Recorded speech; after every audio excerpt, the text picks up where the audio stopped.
Mina olen Anne Õuemaa, ma olen arengutreener ja superviisor ja täna olen ka mina natuke sellises erilises olukorras. Tavaliselt ma töötan inimesega otse või vähemalt näen tema nägu ja kuulen teda.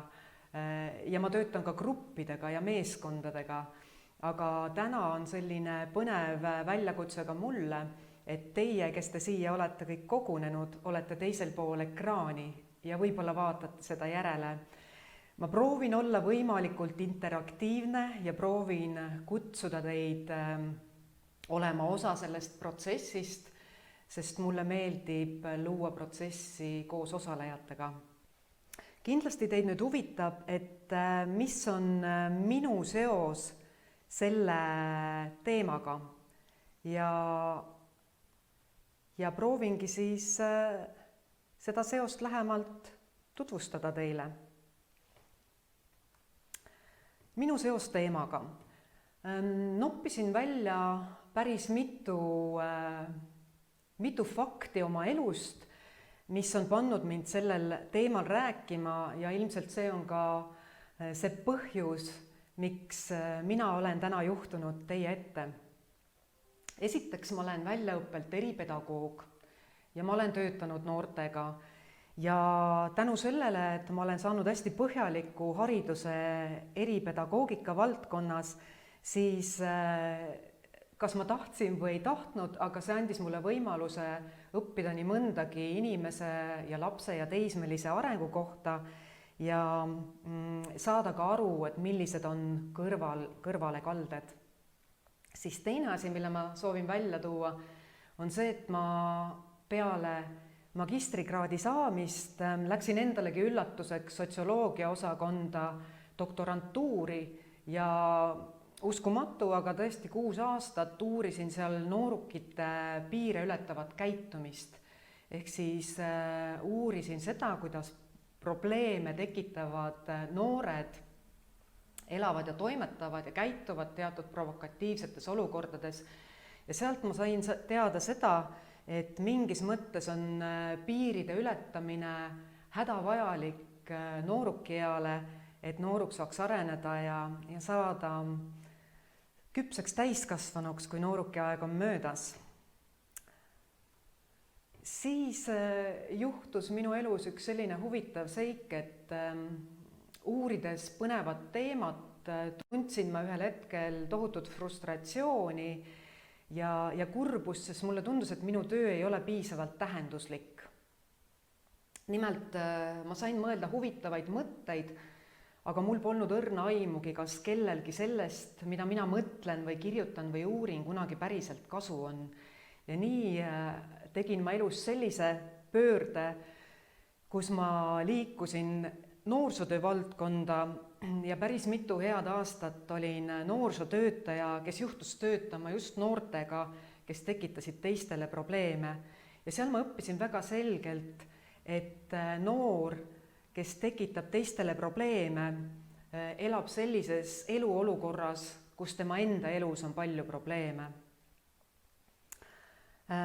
Nii et sain teada, et on olemas selline normikohane piiride ületamine nooruki eas, aga on olemas ka midagi suuremat ja see ei kuulu ainult noorukile, vaid seal on juba haaratud tema peresüsteem. Siis ma soovin täna välja tuua selle, et aastast 2012 olen ma saanud tuttavaks sellise võluva meetodiga nagu motiveeriv intervjueerimine ja tunnistan, et ma armusin sellesse meetodisse esimesel silmapilgul ja tänaseks on minust saanud motiveeriva intervjueerimise treener.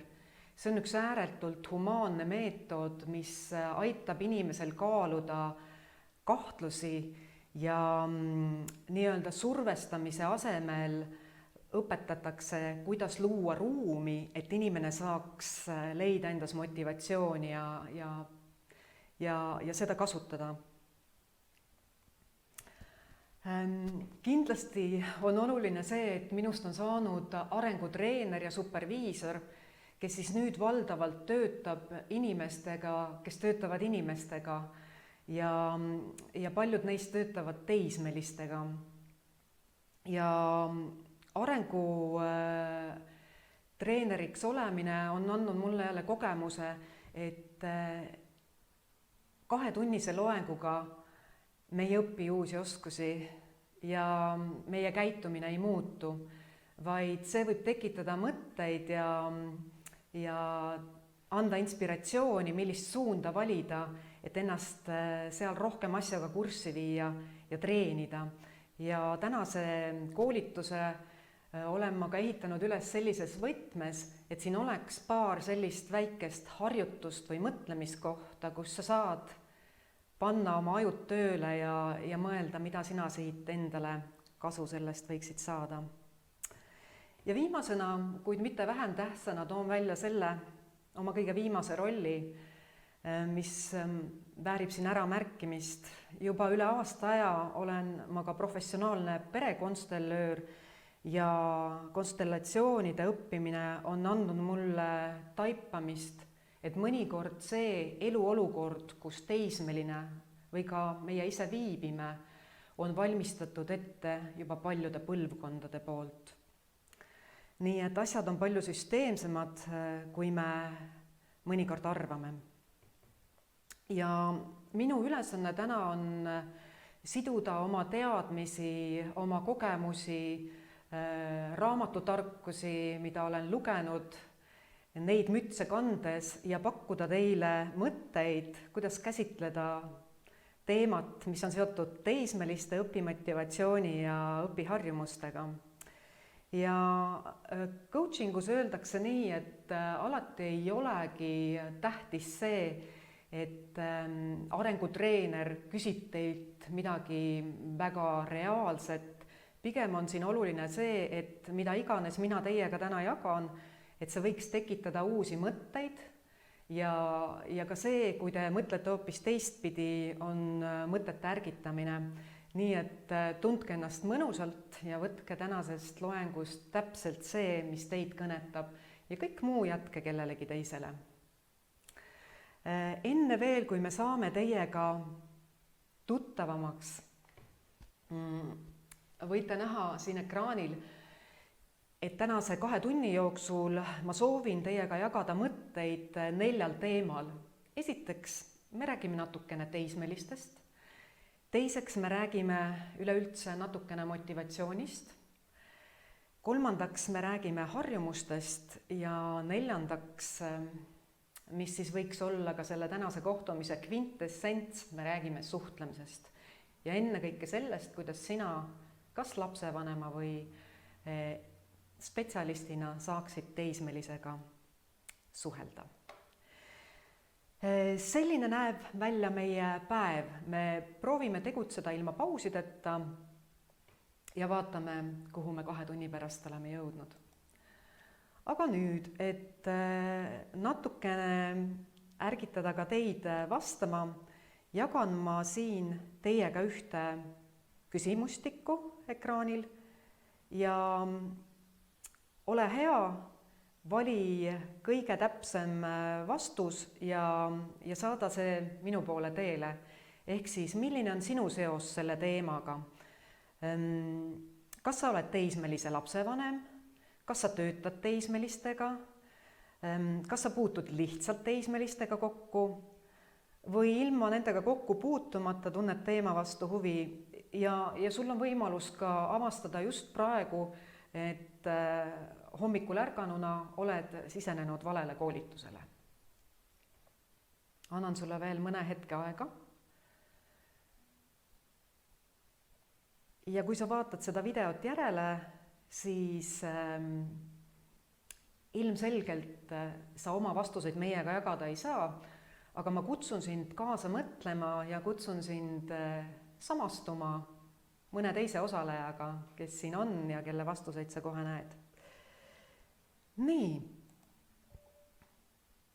Ja vaatame, jagan teiega ekraanil vastuseid ja näete, kõige rohkem on siin täna lapsevanemaid, kes on meiega kambas. On ka päris palju teismelistega töötajaid ja on ka neid, kes lihtsalt tunnevad asja vastu huvi. Nii et,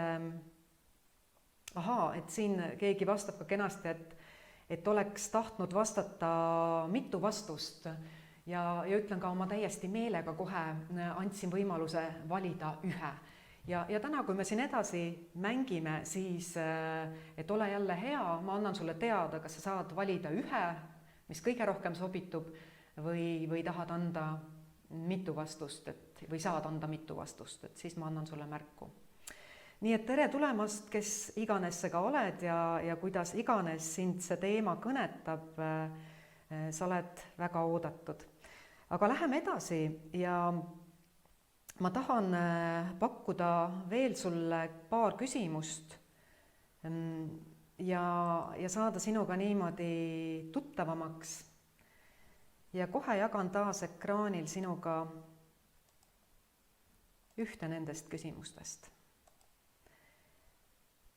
Me kasutame täna ka mentimeetrit ja proovime läheneda nii, et ma saadan teile jutumulli chatti praegu ühe lingi ja loodan, et see on teile kenasti nähtav.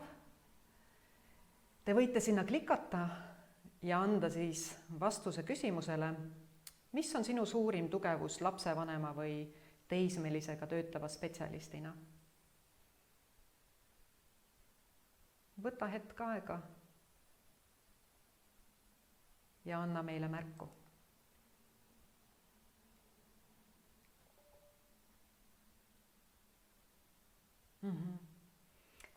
Ja juba ongi esimesed vastajad kohal, esimesed vastused on näha. Ja proovin kiiresti siis teie vastuseid siin kokku võtta. Tundub, et kannatlikkus on praegu üks, mida mitmed lapsevanemad või mitmed spetsialistid on maininud. Siin on olemas kuulamisoskust, usaldusväärsust, toetamist nimetate, head suhtlemisoskust, hoolivust, siirust, avatust. Seda, et oskate olla huvitatud. Ja siin on ära toodud ka see, et olen lihtsalt olemas ja armastan oma lapsi. Paindlikkus, rahu säilitamisoskus, nii et saate neid siia järjest lisada ja vaadata, kuidas teised spetsialistid ja lapsevanemad ennast näevad. Ehk siis see kõik, mida te täna siin ekraanil praegu näete, on see, mis on nende inimeste tugevused, kes siin täna teisel pool ekraani istuvad, aga teadke, et teil oli võimalus valida ainult üks tugevus, tegelikult on teil neid veel palju-palju rohkem. Huvitaval kombel on see kannatlikkus ikkagi kõige suuremalt ära märgitud, nii et tundub, et need, kes meid täna otse vaatavad, peavad 9. kõige suuremaks tugevuseks lapsevanema või spetsialistina kannatlikkust. Aitäh teile!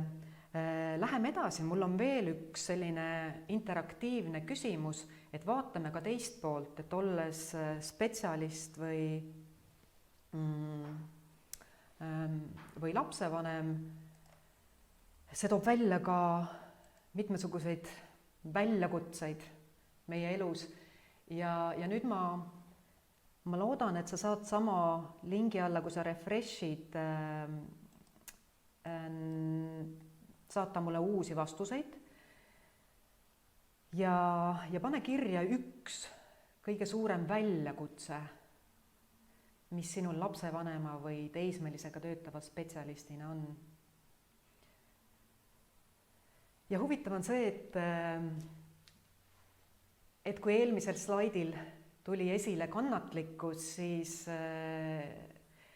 siin on näha, et lapsevanema ja spetsialisti üks suur väljakutseid on jääda kannatlikuks, säilitada rahu, lahendada probleeme, olla järjekindel.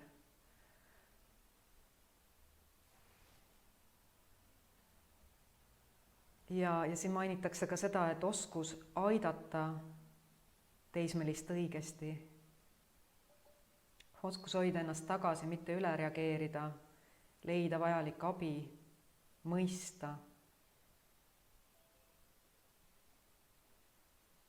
Ja võib-olla veel midagi, aga tundub, et siin fookuses on see, et küllaltki suur väljakutse nii lapsevanematele kui ka teismelistega töötavatele spetsialistidele on säilitada rahu ehk jääda kannatlikuks.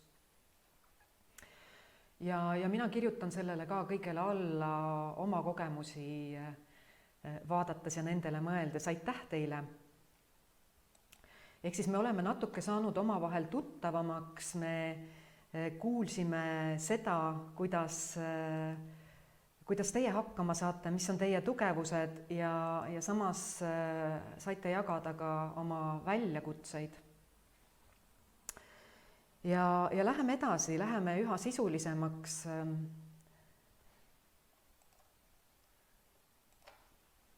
Ja ma küsingi teilt, et mis on lapsevanema kõige olulisem ülesanne? Ja te võite oma mõtteid jagada ka chatis, et te näeksite, kuidas te mõtlete. Ja ma annan teile ka ühe vastuse, mis ei pruugi olla tõde, aga see on see, mida minule minu õpetajad on öelnud ja millele ma kirjutan alla. Ja seda siin muideks ka mainiti teie poolt. Ehk siis lapsevanema kõige olulisem ülesanne on oma last armastada, mis tähendab seda, et ilmselgelt ei pea lapsevanemal olema alati selliseid professionaalseid oskusi nagu noortega töötavatel spetsialistidel, aga selge on see, et ema ja isa armastust lapse suhtes ei saa ükski spetsialist, sõber ega tulevane elukaaslane ega tulevane laps asendada. Ja just, et siin ka chatis tuli see mõte, et on oluline, et laps tunneks, et on armastatud. Ja see tähendab seda, et ükskõik mis juhtub, ükskõik kelleks teie laps kasvab või kelleks ta osutub ja kuidas ta käitub, ainult vanem on see, kes saab olla lapsele olemas nii õnnestumistes kui ka ebaõnnestumistes. Ja see on see koht, kus olles lapse jaoks olemas, me paneme aluse lapse enesekindlusele, eneseväärtustamisele ja sellistele suurtele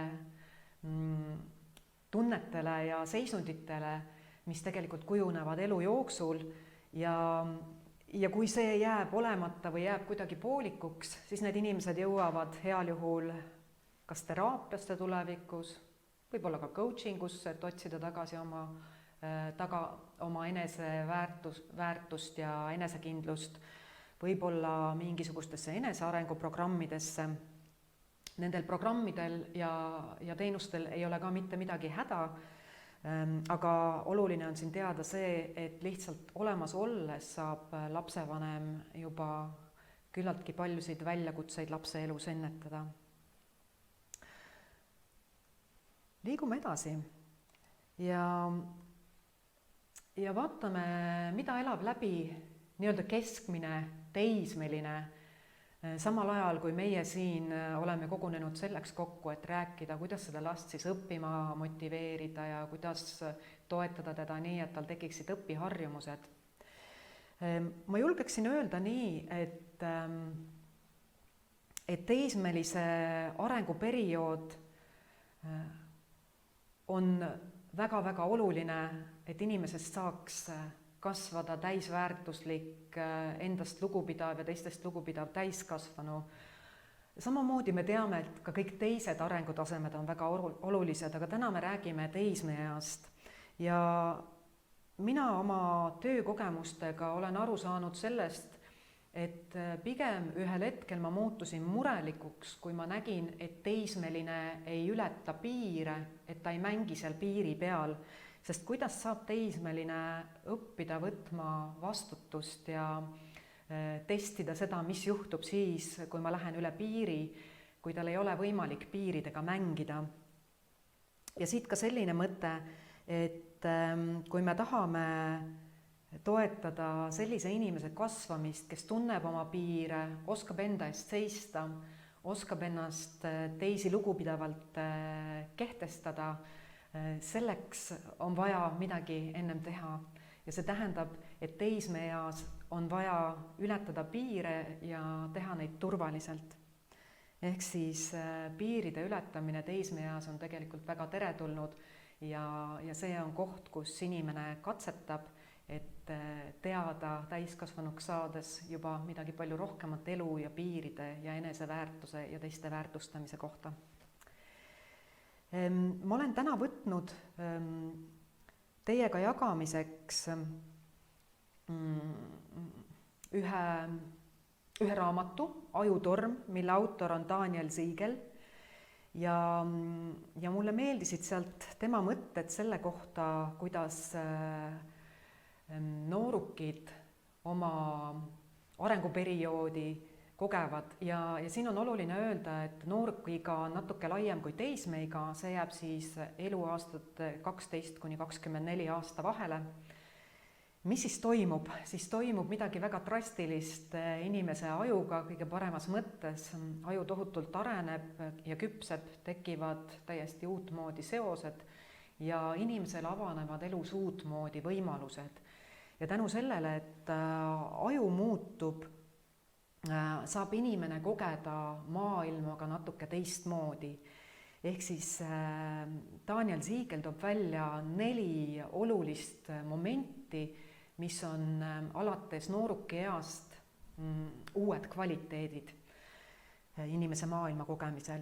Ja esimesena toob ta välja uudsuse otsingu, ehk siis inimese aju areng noorukeas võimaldab tal olla põnevil uuele, olla avatud muutustele ja minna pea ees sisse muutustesse ja teha seda suure kirega.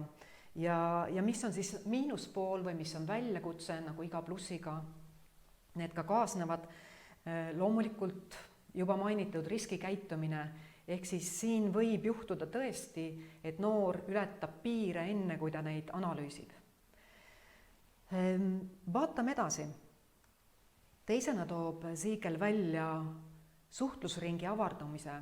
Kui selle hetkeni olite teie lapsevanemana A ja O oma lapsele loodetavasti, siis nüüd hakkab laps tundma rohkem huvi eakaaslaste vastu.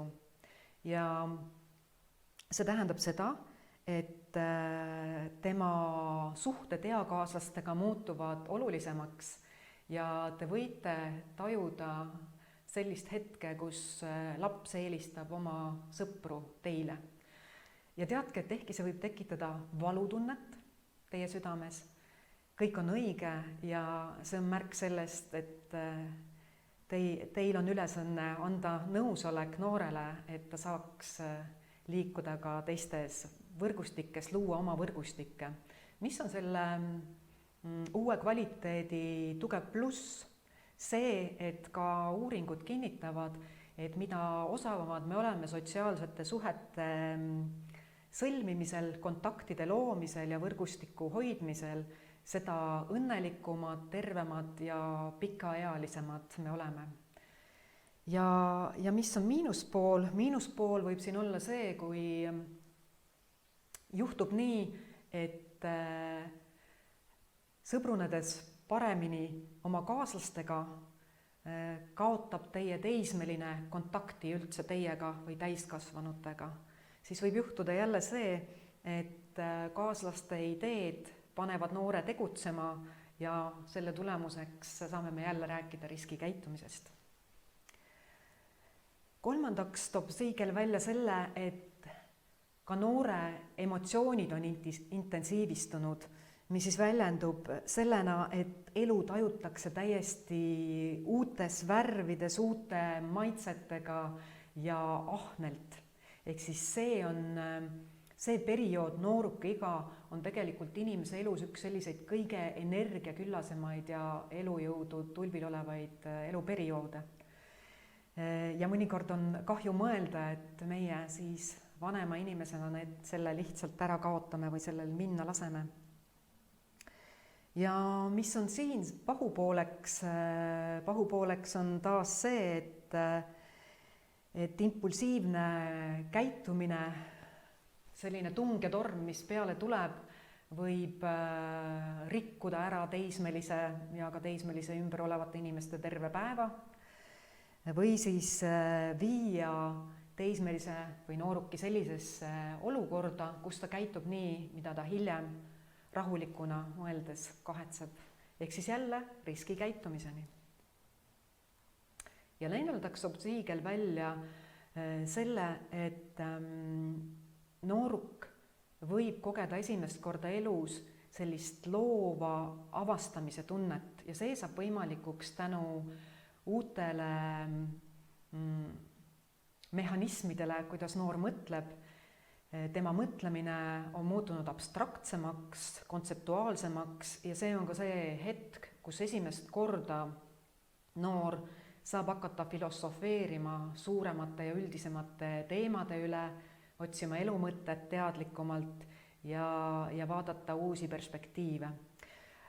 Loomulikult võib sellises olukorras nooruk seada küsimärgi alla kõik senised tõed ja olla üsna mässumeelne ja võib kaotada oma identiteedi või teel identiteedi poole võib ta sattuda jälle heakaaslaste või kellegi teise surve alla ja see, üllatus, üllatus, võib taas viia riskikäitumiseni.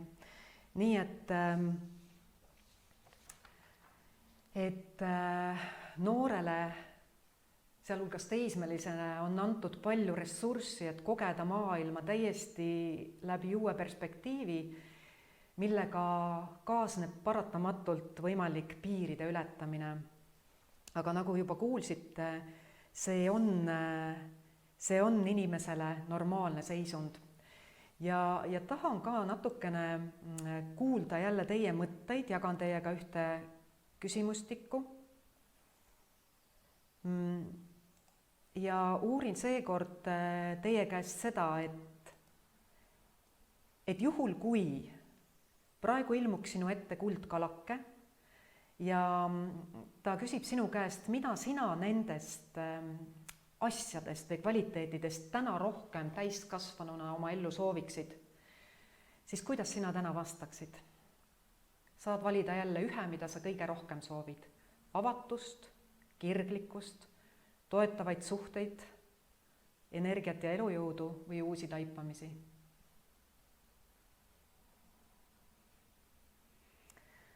Ja vastused muudkui kogunevad.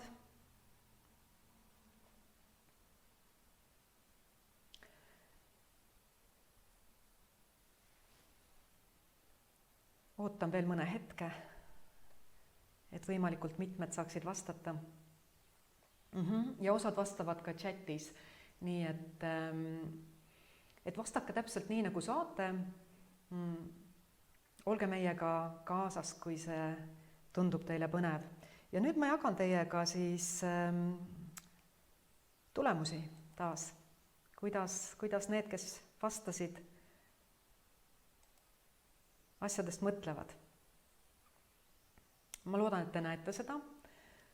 Kõige rohkem tuuakse välja seda, et sooviks praegugi enda ellu rohkem uusi taipamisi ja energiat ja elujõudu. Samuti märgitakse ära toetavaid suhteid sõprade või teiste omasugustega.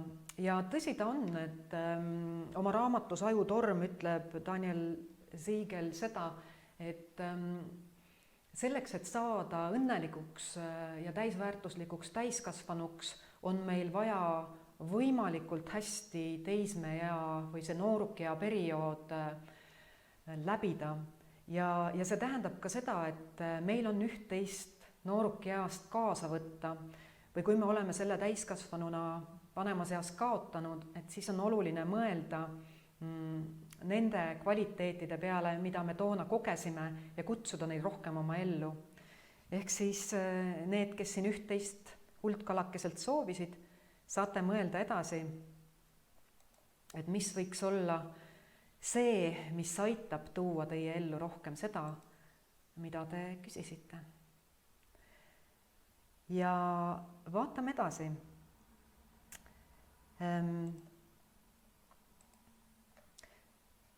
Huvitav ja paradoksaalne on see, et kui meie siin istume teiega ja kohe-kohe hakkame rääkima teismeliste motivatsioonist ja kõigest muust säärasest, siis vaadake, millised on noorkeas olevate isikute väljakutsed ja huvitav on ka see, et me saame rääkida nendest väljakutsetest nii-öelda, nagu Steve Jobs ütles, punkte tagantjärgi ühendades, ehk see vaade, mida ma nüüd teile praegu pakun, on selline täiskasvanu, kas lapsevanema või spetsialisti vaade. Nooruk olles selles ajutormis ei taju üldsegi maailma nii, aga meie saame mõelda siin, et kuidas me saaksime toetada noort inimest nii, et ta saaks rahuldada oma uudishimu ja riskida turvaliselt, sest nagu kuulsite, riskimine on selle eluperioodi üks kõige olulisemaid ülesandeid. Ja me saame samuti küsida, kuidas me saaksime teha midagi sellist, suheldes selle noore inimesega, et ta ei satuks halbade sõprade mõju alla. Või siis, kuidas me saame teha midagi sellist, et teismeline ei kaotaks kontakti minuga, ehk siis oma ema või isaga, või siis mõne täiskasvanuga. Ja kuidas me saaksime suhelda teismelisega nii, et ta saaks paremini oma eriti negatiivseid emotsioone kontrollida, et ta ei rikuks enda elus midagi totaalselt ära, vaid teeks seda kõike piisavalt turvaliselt. Ja veel üks selline sügavamõtteline küsimus. Mida saame teha meie täiskasvanuna, kas lapsevanema või spetsialisti kingades, et noor teaks, kust otsida elu mõtet? Ehk siis vaadake, kui palju selliseid sügavaid väljakutseid on noore elus ja kui me mõtleme sellest, et pealispinnal me näeme näiteks ühte teismelist, kes ei ole kuidagi motiveeritud õppima või kes ei ole motiveeritud endale häid õpiharjumusi kujundama, siis tegelikult seal all on terve suur jäämägi, mis näitab, et tegelikult tegeleb see noor veel palju olulisemate sügavate teemadega, mis on tsunamina tema elu enda alla võtnud. Ja see on see osa, mis ma tahtsin teiega jagada teismeliste kohta. Et teades kõike seda, nüüd hakkame vaatama lähemalt, mis on motivatsioon, kuidas seda kujundada ja edasi jõuame harjumusteni. Ja varem sarnasel koolitusel on mitmed osalejad lõpus öelnud, et vaata see slaid, mida sa näitasid, ja see slaid on nüüd teie ees. Et vaat nendele küsimustele me ikka vastust ei saanud. Jah, nendele küsimustele me täna ei vastagi, sest sellel koolitusel on täna natuke teine eesmärk ja ma soovisin väga teile näidata, kui suurte teemadega tegelikult teismelised rinda pistavad, samal ajal kui meie näeme lihtsalt ühte nii-öelda võib-olla laiska ja lohakat ja torisevat isikut, mõeldes, et lahendus on lihtne. Tegelikult seal taga on terve elu. Aga läheme siis vaikselt edasi motivatsiooni juurde ja vaatame, mida mina kui arengutreener valisin teile täna välja, et mõelda motivatsioonist. Lihtsalt öeldes on motivatsioon soov tegutseda. Ja me saame motivatsiooni mõelda tasemega, ehk siis kui kõrge, näiteks 0–10 on sinu motivatsioon midagi uut õppida või seda konkreetset asja õppida, mida sa pead õppima. Ja ma olen täna võtnud lähenemise aluseks ühe mulle väga südamelähedase teooria, enesemääratlemise teooria, mille on loonud Ryan ja Tetschi. Ja see lähenemine on mulle sümpaatne sellel põhjusel, et nemad on seda meelt, nii nagu motiveeriva intervjueerimise loojad, et motivatsiooni ei ole võimalik inimesele kuskilt tilgutist sisse tilgutada või valada. Ehk siis see on üsna näiline ja ajutine, kui me tahame väljastpoolt inimesele midagi sisse valada, et tema motivatsioon tõuseks. ja alustame siis sellest, et kuidas Ryan ja Tedži motivatsiooni või selle seemneid kajastavad. Nende järgi on motivatsioon midagi, mis on inimese enda sees sügavalt olemas. Ja seal on olemas seemned, seal on olemas 3 seemet motivatsiooni kasvama panekuks, aga mida ei saa väljastpoolt sisse istutada. Inimene on juba nende 3 seemnega sündinud. Ja esimene, mida selle teooria autorid välja toovad, on see, et ükskõik milline see inimene on, iga inimene soovib olla milleski hea. Iga inimene soovib kogeda, et ta on milleski meisterlik. Ja pole tähtis, milline on selle inimese IQ või EQ, vaid tähtis on see, et me kõik tahame olla milleski head, me tahame, et meid nähakse, kui head me selles oleme. Ja kui see juhtub, kui me saame olla milleski head, siis see väljendub meie motivatsiooni kasvuna. Teiseks, olenemata sellest, millised või kes me oleme, meie kõigi sees on suur sügav soov kontrollida ise oma tegevusi ja ehk olete kuulnud ka sellist terminit nagu autonoomsus või autonoomia, et see on meie sisse ka seemnena kirjutatud.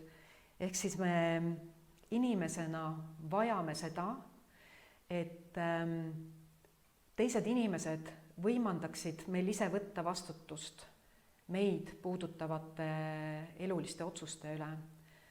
Ja see on ka ilmselt see, miks räägitakse palju kaasamisest, nii teismeliste kaasamisest kui ka üldse poliitikas inimeste kaasamisest. Kui meil on tunne, et me saame rohkem oma elu üle otsustada, siis me tahame ka rohkem neid asju teha. Ehk siis iseseisvuse seeme on ka meie kõigi sees kirjas ja kui me suudame midagi teha, et teistes inimestes seda iseseisvust toetada, seda seemet kasta, siis see väljendub taas motivatsiooni tõusus.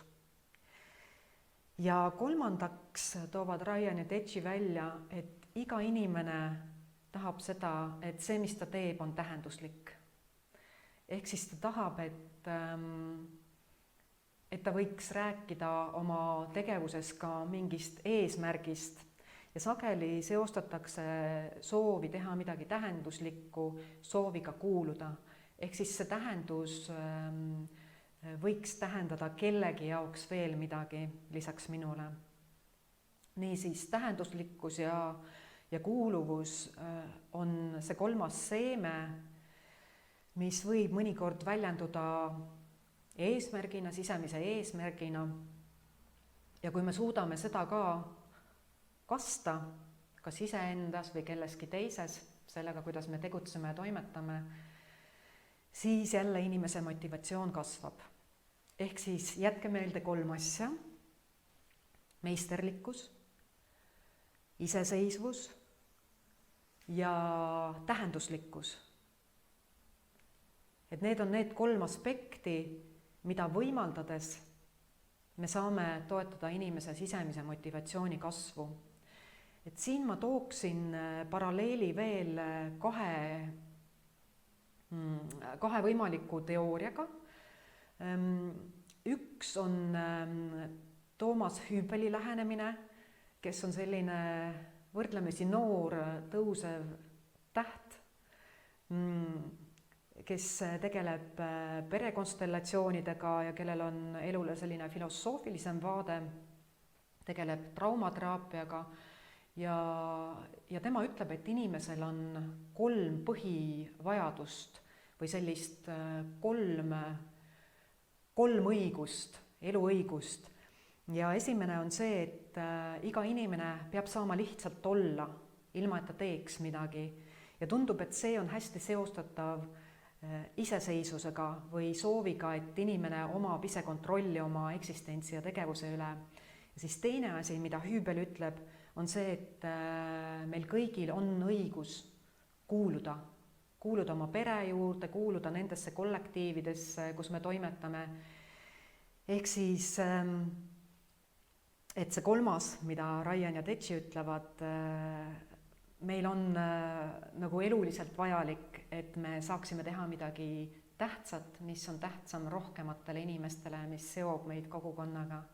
Ja kolmandaks ütleb Hüübel, et on veel üks vajadus, mida ei või inimestele keelata, sest see on nende sisse kirjutatud ja see on kasvamise vajadus, mis imehästi sobib meisterlikkusega, ehk siis me kõik tahame kasvada, me tahame olla meisterlikud ja see lähenemine sobib ka imehästi Maslow vajaduste püramiidiga, kus võib ka laias laastus tuua välja eraldi sellised olemisega, ellujäämisega seotud vajadused, kuulumis- ja sotsiaalsed vajadused ja eneseteostamise vajadused, nii et mingis mõttes on oluline siin teada seda, et motivatsioon ei ole midagi, mis on aine väljast ja mille me inimese sisse valame, vaid motivatsiooni seemned on juba inimese sees.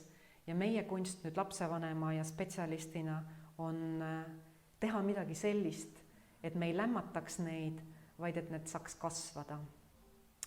Ja vaatame edasi, et kui me tõlgime selle kõik õppimise konteksti, siis teades seda, et meil on sisemised vajadused, mida siis iga laps tahab, ehk mida ta vajab. Et ta tahab kindlasti seda, et ta saaks olla milleski hea ja ta tahab midagi hästi osata, isegi kui ta ei tea, mis see on. Ja iga laps tahab tunda teatud vabadust, et tal on võimalus ise otsustada näiteks seda, mida ta õpib, millal ta õpib või kuidas ta õpib.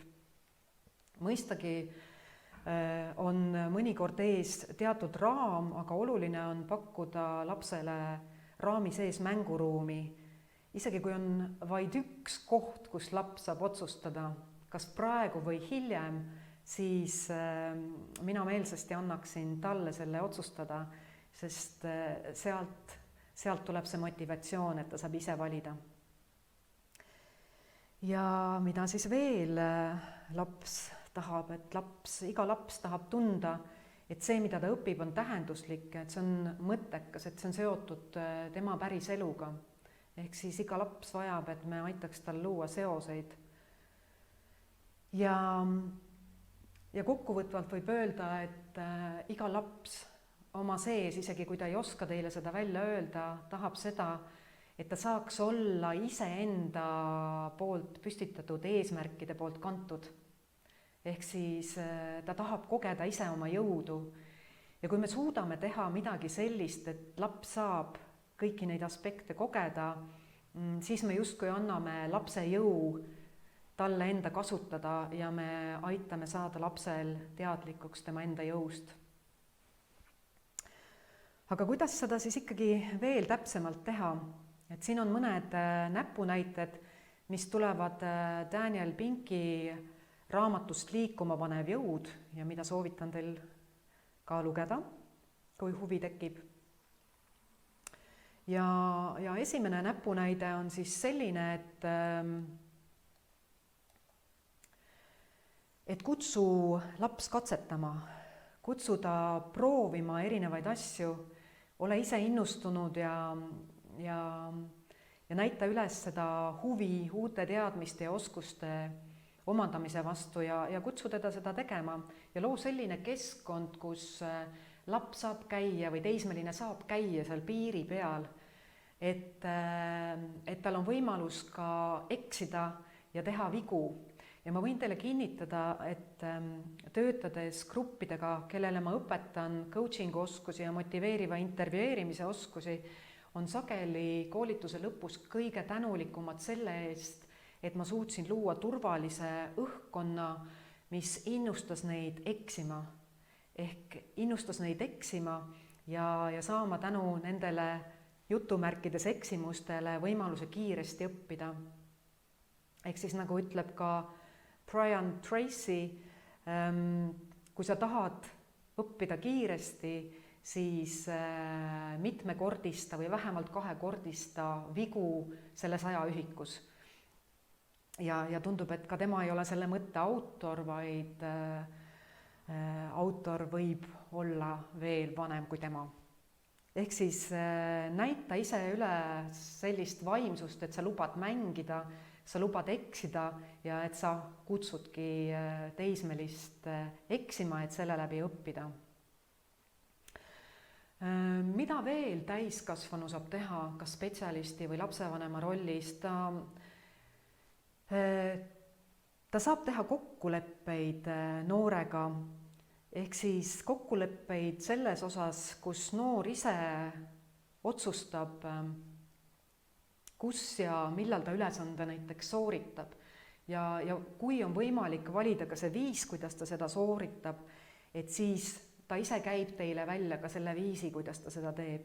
Ehk siis nagu näete, me jõuame vaikselt juba ka selle vestluse ja suhtlemise teema juurde, et sageli ei kasvata motivatsiooni see, kui me anname korraldusi, kamandame ja käsime, vaid see, kui me kutsume teismelise vestlema ja arutleme teemasid ja uurime tema käest ja mõtiskleme koos.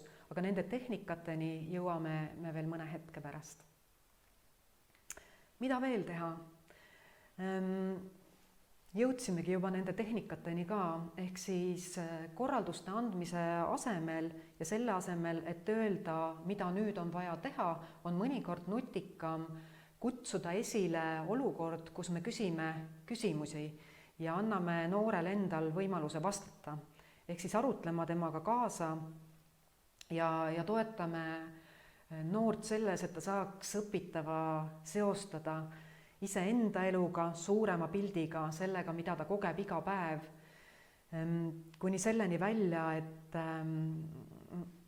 et ta saaks luua täiesti teistsuguse perspektiivi a la vastates küsimusele, kui tulnukad praegu jälgiksid seda, mida sina pead õppima, mida nemad sulle ütleksid, et mida see oskus, mida sa praegu õpid, aitab sul elus paremini teha. Kas või midagi sellist. Ja neljandaks veel üks väike nipp, mida teadusuuringud kinnitavad, et väga oluline on mõnikord motivatsiooni mitte ära tappa, tehes asju, tehes tegevusi, mis ei sunnigi või mis ei kutsu last enam pingutama. Ehk siis soovitatakse mitte premeerida inimesi, sealhulgas teismelisi, selle eest, kui inimestele meeldib teha seda, mida nad teevad või mida nad peavad nagunii tegema. Ehk siis siin tuleb olla jälle nutikas, aga vältida manipuleerimist.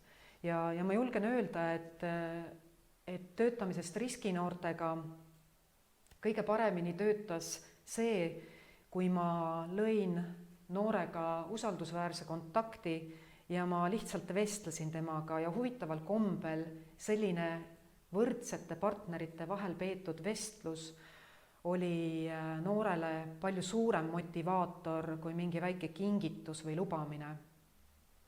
Ehk siis meil ei ole vaja premeerida nende asjade eest, mida on niikuinii vaja teha ja meil ei ole vaja premeerida nende asjade eest, mida nagunii meeldib teha.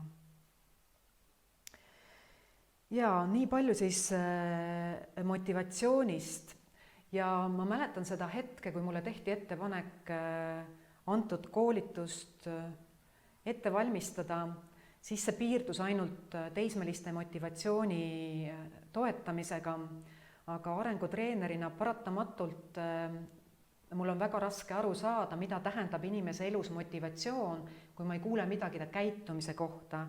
Ja seega ma lisasin siia ka harjumuste osa, ehk siis sellise käitumise poole.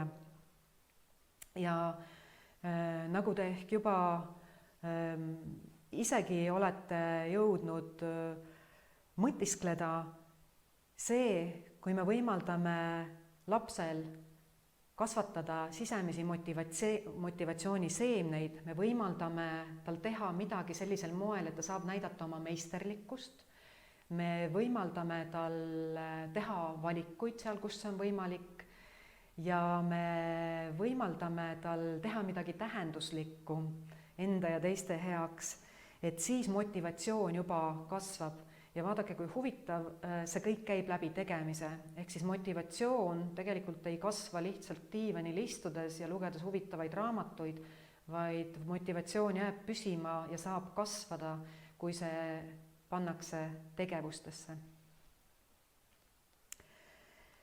Vaatame edasi. Kuidas seostada harjumusi ja õpimotivatsiooni? Ehk siis, kus on see koht, mis võiks anda meile vaatenurga, mis võiks anda teile võimaluse proovida midagi võib-olla teistsugust. Kõike eelnevalt silmas pidades ja asjade üle mõtiskledes ja oma kliente iseennast jälgides jõudsin ma selleni, et aga mis siis, kui õpimotivatsiooni olemasolu või selle puudumine on hoopistükkis harjumus. Ehk siis, et see on midagi, mis on ühel hetkel kas mitteteadlikult või teadlikult kujunenud ja siin ta on. Ehk siis vaatame, kuidas vaadata teemale läbi harjumuste prisma. Mis on harjumus? Hästi lihtsalt öeldes harjumus on see tegevus, mida me teeme automaatselt. Ehk siis me oleme selle läbi korduva sooritamise ära õppinud ja me võime olla selle ära õppinud ebateadlikult või täiesti teadlikult. Ja meil on palju harjumusi, mida me ei peagi võib-olla harjumuseks või millest me ei ole teadlikud, sest me oleme ära õppinud ja endale sisse harjutanud olude sunnil ebateadlikult. Mida on harjumuste kohta oluline teada? Esiteks, kõik see, mis meie elus juhtub ja mis on inimese arenguga seotud, ei ole mõeldud ilmselt universumi ja vanajumala poolt meie kiusamiseks, vaid pigem ikka toimetuleku tõstmiseks. Aga ühel hetkel võib juhtuda, et need mustrid, harjumused, mallid, mille me oleme endale omaks võtnud ja mis meid on ühes olukorras aidanud, meid teises olukorras enam ei aita. Oluline on siin teada, et ükskõik, mis harjumusega on tegu, harjumuse mõte on see, et see aitab meil hoida kokku vaimseid ressursse, kuna seda harjumust sooritades me ei pea üldse selle peale mõtlema. See lihtsalt tuleb, me lihtsalt oskame seda. Me nagu oleksime sellised. Ja sageli ka arengutreenerina suheldes oma klientidega, kui klient ütleb, aga ma olengi selline, siis pakun ma kliendile võimalust vaadata asja teise nurga alt. Aga mis siis, kui see ei ole sulle kaasa sündinud, vaid see on sinu harjumus? See on harjumuse plusspool, et ta aitab hoida kokku energiat. Aga mis on siis see väike miinuspool? Miinuspool on see, et see on nii automaatne, mis ei võimalda olla paindlik. Et ühel hetkel on võib-olla vaja natuke teistsugust reaktsiooni, aga ajus sisse mängitud seosed panevad peale just selle plaadi, mida nemad on harjunud mängima. Aga alati ei pruugi see olla kõige toetavam valik. Ja mis on veel harjumuste puhul meil täna oluline teada, seda, et kui inimene saab teha midagi harjumuspärast, siis ta on rahul. Aga kui inimest sunnitakse harjumust katkestama või ta peab selle tegemata jätma, siis ta võib tunda frustratsiooni ja see võib olla üsna ebamugav. Ehk siis ma kutsun teid mõtlema nii, et kujutage ette, et juhul kui see ongi tõsi, et teie teismelise puhul või see, kellega te töötate, et tema puhul madal õpimotivatsioon ongi harjumus, see, et ta ei taha õppida, siis kujutage ette, kui suuri kannatusi põhjustab talle see, kui te teete midagi, et ta peaks selle harjumuse murdma. Ta tunneb tohutut frustratsiooni, sest harjumuse eesmärk on hoida meid turvalisuses. Ja seega vaatame, mis siin üldse teha annab. Ma soovin teile tutvustada paaril järgneval slaidil taas ühe oma lemmikautori mõtteid.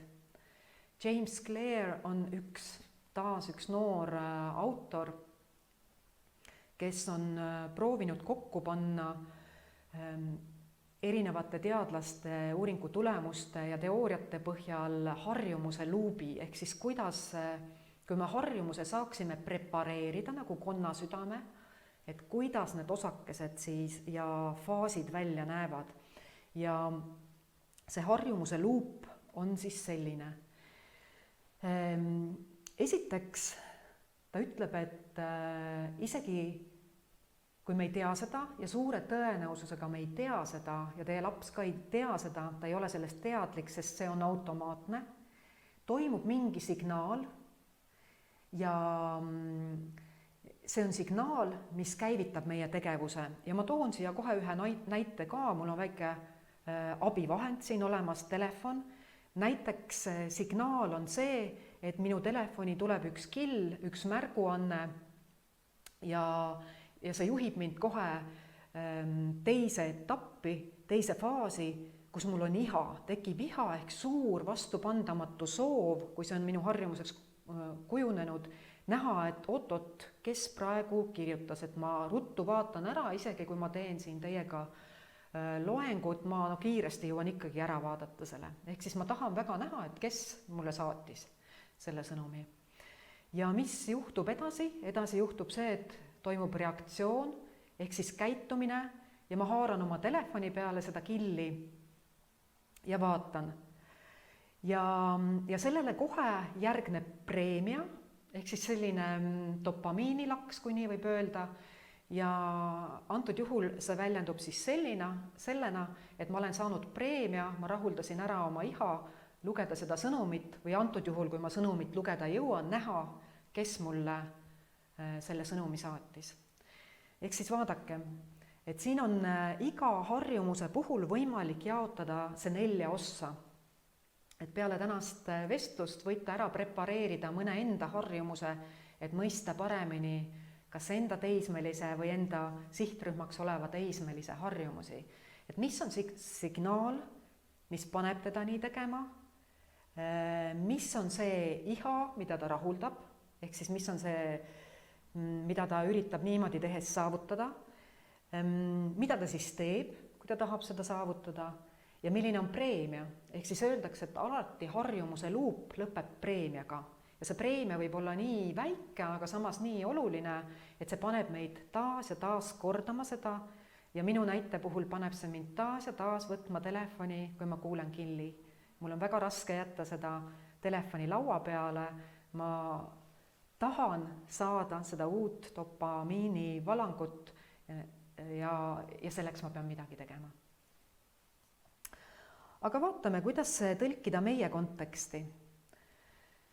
Kuidas siis kujundada häid harjumusi, et mida James Clear meile soovitab, mida me peaksime tegema.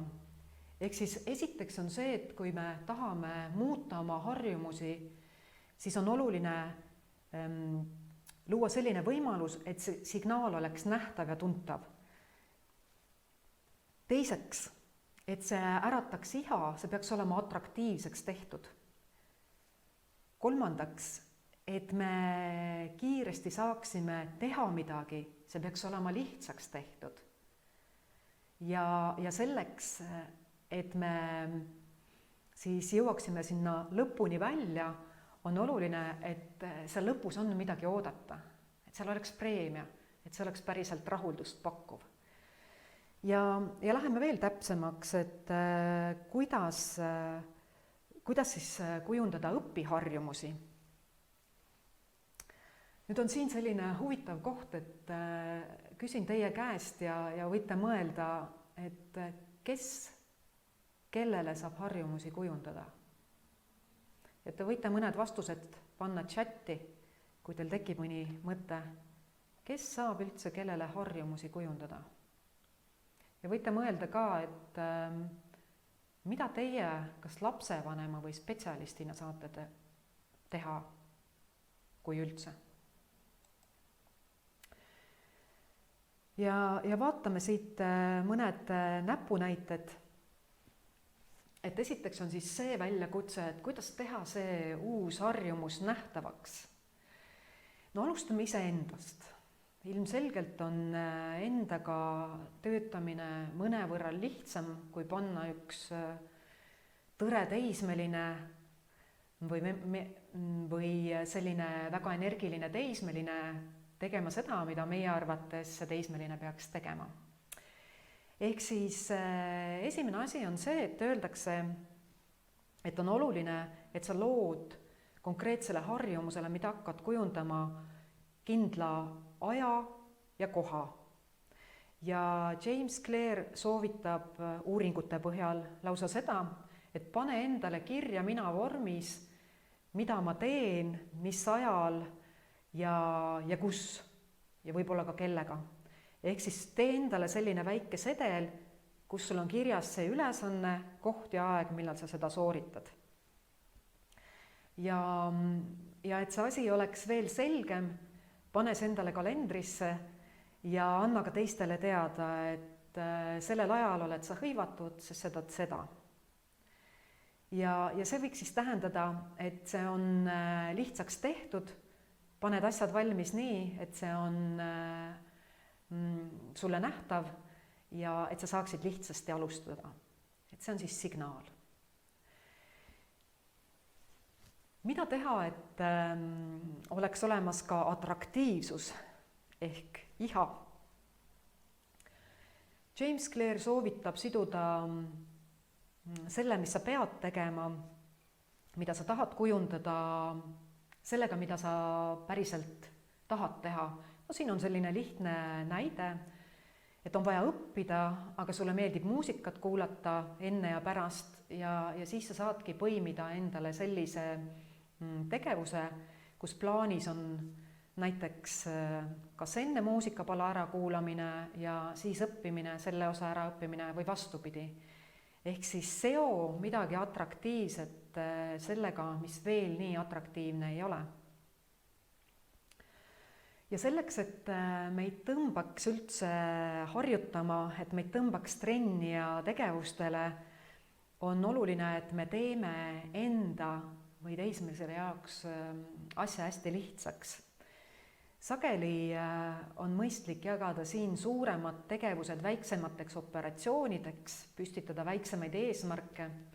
Miks mitte ei võiks näiteks igapäevane õppimine peale tunde alata sellega, et noor kirjutab endale ise kuskile väikse paberi peale välja, et täna teen ära selleks kellaajaks. Ehk siis jaga ülesanne väikesteks osadeks ja pane ka selge tähtaeg. Ja nüüd tuleb siis preemia osa, et tehes ära selle väikse ülesande, premeerige ennast kohe. Minul on kombeks julgustada ennast külma duši alla minema ja muid selliseid asju tegema, mida ma väga meelsasti ei taha teha, sellega, et ma ütlen endale, et see on kõigest treening. Ja siis mul on kohe julgem neid asju teha. Ja kui sinule meeldib kuulata muusikat, siis peale selle väikese asja ärategemist kuulagi kohe see muusikapala, mille sa oled ennem välja valinud. Ehk siis selline lihtne ring, signaal, iha, reaktsioon ja preemia. Enda puhul on tõenäoliselt treeningut läbi viia lihtsam. Kuigi ma võin teile tunnistada, et mul on ka endaga mõnikord päris palju tegemist ennast motiveerida. Veel keerukam võib olla see noore puhul.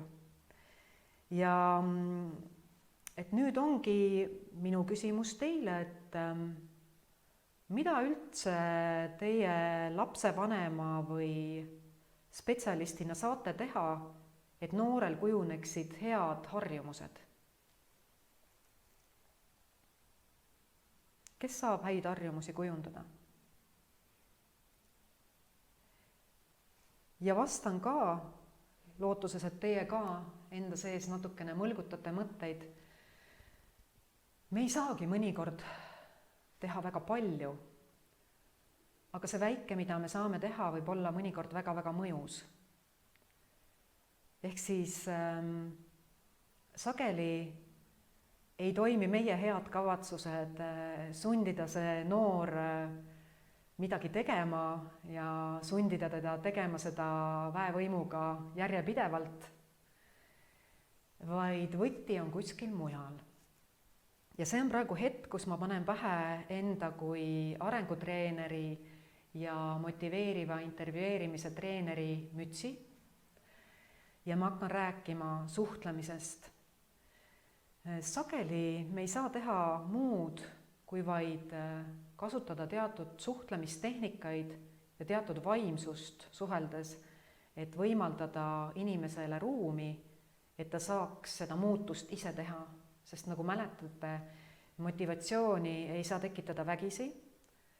Kui mina surun, siis inimene surub mulle vastu. Aga motivatsiooni saab tekitada inimlikul moel, kus ma oma suhtlemisega loon ruumi, ma loon võimaluse tal ise valida, ma loon võimaluse tal teha midagi tähenduslikku selles raamistikus ja ma loon võimaluse tal väljendada oma meisterlikkust või teekonda meisterlikkuse poole. Ja ma julgustan meid kõiki mõtlema nii, et mõnikord ei olegi see fookus tulemusele kõige mõjusam, vaid mõnikord on palju mõjusam see, kui me paneme kogu fookuse sellele, milline on protsess. Jaa, et siin ka chatis üht-teist olete vastanud, et kuidas või mida lapsevanem üldse saab teha ja lihtsalt loen paar mõtet ette, et ütlete, et vanem saab olla oma eeskujuga eeskujuks või toetada ja me saame lapsevanemana luua sobilikud tingimused harjumuse muutmiseks. Ja just see on, et noorsootöös, kus ma olen ka pikka aega olnud tegev, noorsootööd defineeritakse läbi ruumi loomise, läbi võimaluste loomise ja mida pikemalt, algul see tundus mulle veider, aga mida pikemalt ma valdkonnas olin, seda kindlamini ma kirjutaksin alla sellele, et tõepoolest, et meie saame luua oma suhtlemisega ruumi, et laps saaks hakata looma endale toetavaid harjumusi. Ja läheme ka tehnikate juurde. Tavaliselt ma õpetan neid, kes tegelevad noortega või üldse tegelevad inimestega, kes juhivad inimesi. Ja täna mul on suur rõõm pakkuda teile välja paar väikest sellist tehnikat, mida te ilmselt juba mõned mitteteadlikumalt, mõned teadlikumalt kasutate ja kutsuda teid teadlikumalt neid, võiks ka kutsuda tehnikaid ja nippe rakendama. Ja esimene tehnika, millest ei saa üle ka ümber ei coach'id ehk arengutreenerid ega ka nõustajad ega ka mentorid ja kaugeltki siis lapsevanemad. Ehk siis avatud küsimused on üks selline tööriist, mis aitab teismelisel peale teie poolt esitatud avatud küsimust rääkida sellest, mis talle on tähtis. Kui on olemas avatud küsimused, siis järelikult on olemas ka suletud küsimused. Ja et oleks asi selgem, siis peatun ka korraks sellel, mida tähendab suletud küsimus. Ehk siis suletud küsimus on see, kui te küsite kas-küsimuse ja teie vestluspartner saab vastata põhimõtteliselt jah või ei. Kui teil on väga hea suhe selle vestluspartneriga või see vestluspartner teist olenemata tahab rääkida, siis võib ta rääkida ka pikemalt. Aga me treenime tavaliselt eraldi esitama avatud küsimusi just sellepärast, et mitte iga teismeline, mitte iga vestluspartner ei pruugi tahta teile oma hingelt kõike ära puistata, isegi kui tal hakkaks siis kergem. Ja mängime siis täna nii, et suletud küsimused on need, mis algavad sõnaga kas või millele saab vastata jah või ei. Ja mängime, et kõik muud on juba avatud küsimused. Ehk siis avatud küsimused on need, millele saab vastata natuke rohkem. Tavaliselt grupis olen ma ka küsinud siin koha peal, et tooge näiteid, mis on avatud küsimused, aga enne olen tavaliselt küsinud, tooge näide, mis on suletud küsimus ja üllatus, mitmed noortega, teismelistega töötavad professionaalid või lapsevanemad on toonud siis huumoriga pooleks suletud küsimuse näitena, kuidas sul täna koolis läks. Ehk siis kui teismeline ei taha vastata, siis ta ei vasta sulle nagunii. Ja mina võiks sealt lugeda oma kogemusega välja seda, et see on see hetk, kus ei ole veel sul temaga seda kontakti või sobivat hetke kohta, kus ta läks valmis sinuga rääkima. Nii et enne, kui me lendame avatud küsimustega peale, on oluline, et me loome selle koha, selle hetke ja selle ruumi, et vestluspartner, olenemata kas ta on täiskasvanud, teismeline, noorem, vanem, et ta saaks ennast avada, selleks meil on vaja luua see soe ja turvaline kontakt. Juhul, kui te valmistute ülekuulamiseks, siis ilmselgelt vestluspartner seda turvatunnet ei tunne ja kõik teie püüded esitada avatud küsimusi võivad väljenduda vastuses meh. Aga vaatame siis, et mõned näited ja ma proovisin mõelda astuda kas lapsevanema rolli või spetsialisti rolli, et mõelda, kuidas siis õpimotivatsioonist või harjumustest teismelisega rääkida ja just selles võtmes, et mis küsimusi näiteks võib olla kasulik esitada. Esimene näide. Kuidas sa ise praegu rahul oled selle olukorraga, milles sa oled sattunud? See on üks selline võrratu viis küsida noore enda käest, kuidas ta ise rahul on. Sest sageli me ka spetsialisti või lapsevanemana justkui eeldame, et kui mina olen rahulolematu, siis oled ilmselt sina ka. Et kui mina leian, et see on valesti tehtud, siis see ongi valesti tehtud. Aga me ei tea, mis seal teismelise maailmas ja tema sees toimub, et tema sees on suur jäämägi, nagu me algul rääkisime. Tal on palju rohkem väljakutseid kui see, kuidas tal koolis läheb. Ja sellepärast on oluline uurida inimese enda käest, isegi kui ta on täiskasvanu, et kuidas ta ise selle olukorraga praegu rahul on. Ja siis me kuuleme, kus ta üldse selles teemas seisab ja võib-olla see lööb uppi kõik meie tõrelemise plaanid ja kõik muud plaanid, sest sealt avaneb midagi hoopis muud. Nüüd teine näide, et juhul, kui on juhtunud midagi sellist, et asjad ei lähe nii, nagu teie arvate, et peaks minema või noor ise väljendab, et tegelikult ta ei ole rahul sellega, siis saate ka uurida, mida sa tegelikult soovid. Ja selle asemel, et anda talle kohe nõu, pigem hoida oma nõu tagasi ja uurida seda, et mis sa arvad, kuidas seda saada. Kuni selleni välja, et kuidas sina saaksid sinna jõuda. Ehk siis jälle selline mõte coachingust ja motiveerivast intervjueerimisest, et pigem võimaldada inimesel käia maha tema enda tee.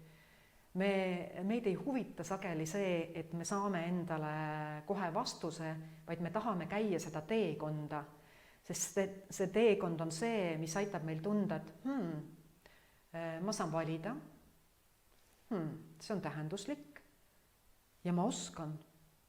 Ja see on tähtis, mida ma räägin, et sa küsid minu käest, sa kuulad. Järgmine näide. Ükskõik, kuidas noorel hetkel elus ei läheks, sageli, uskuge mind, need noored, kellel ei tule asjad välja või kellel ei ole neid harjumusi, mis toetaksid edukat õppimist, nad on ise ka üsna rahulolematud ja õnnetud selle üle, et kõik muu võib olla selline kaitserefleks. Ja mina sageli olen kasutanud siis oma klientidega, kas noortega või vanematega sellist nõksu, et ma olen küsinud, et praegu on olukord nii, nagu on, aga kuidas saaksid pöörata praegused võimalused enda kasuks? ehk siis kuidas me saaksime teha sellest poolest sidrunist limonaadi. Veel üks näide, et siis uurida ka inimese motivatsiooni, pole meil selleks vaja öelda, mida ta peab tegema, nii me võime selle seemnekese kängu jätta, ootama paremaid kohtumisi, aga me saame uurida, mis sulle tundub, mida sina oleksid valmis teistmoodi tegema, et saavutaksid praeguses olukorras enda jaoks paremaid tulemusi. Ja neid küsimusi teile ette lugedes kahtlemata tuleb mul pähe ka see mõte, et selleks, et küsida päriselt oma lapselt või oma sihtrühma esindajalt avatud küsimusi, selleks peab meil olema piisavalt julgust, et kuulata päris vastust ja seda päriselt kuulata ja minna sellega kaasa. Ja see võib olla ajamahukas, aga paremat retsepti mul hetkel ei oleks ei endale ega teistele. Ja veel üks mõte, mida kasulikku võiksid sellest ainest mulle õpetada? Ehk siis siin on ka üks selline näide, kui ma ühe eelmise slaidi peal ütlesin, et kutsu teismeline mängima, kutsuda katsetama, siis olegi ise see eeskuju, mida keegi teist kenasti mainis. Palu teismelisel enda jaoks midagi huvitavat välja tuua ja midagi õpetlikku õpetada. Ja viimane näide siin. Me sageli kiirustame aitama. Iseenesest abivalmis olemine ei ole midagi taunimisväärset, aga sageli on abistaja rolli minek ka selline kontseptsioon, mis võib meile endale tunduda parem ja mõjusam, kui see tegelikult reaalsuses on. Ehk siis ilma, et me läheks abistama, miks mitte ei võiks alguses hoopiski küsida, milles sa soovid minu tuge, et jõuda enda jaoks rahuldava tulemuseni. Ja võib-olla saate südame rahuga vastuse, et tegelikult ma ei soovigi seda, ma saan ise hakkama, mul on lihtsalt vaja leida see aeg ja koht. Ehk siis julgustan teid küsima avatud küsimusi ja küsima neid just selle mõttega, et kui te suudate luua usaldusväärse hetke ja õhkkonna, siis teie teismeline saab ise kuulda, mida ta asjast arvab. Ja uuringud näitavad, et see pole sugugi vähem tähtis, kui me kutsume inimest mõtlema sellel teemal, millega tema elu praegu seotud on. Ja kui inimene saab oma mõtted välja öelda, siis ta tegelikult ka ise kuuleb ja saab endast paremini aru. Ja see vestlus võib täiesti lõppeda nii, et kui te lõppu küsitegi, millist tuge sa minult vajad, siis ta ütlebki, et ta on selle vestluse käigus jõudnud selleni, et tegelikult see on tehtav.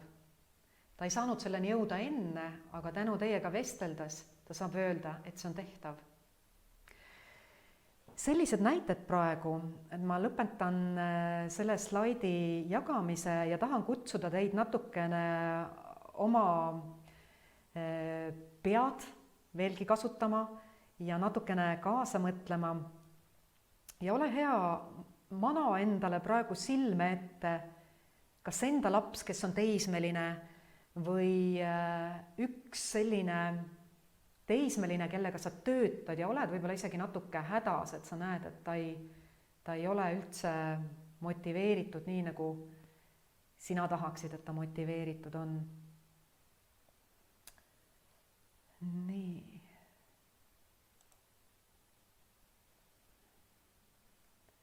Ja mõtle, mida sa võiksid tema käest küsida?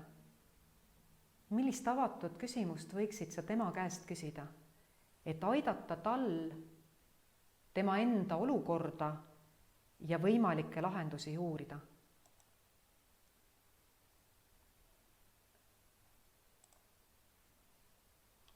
Selleks, et see oleks vastastikku kõigile natuke põnevam, soovin ma taas jagada teiega ühte Mentimeetri linki.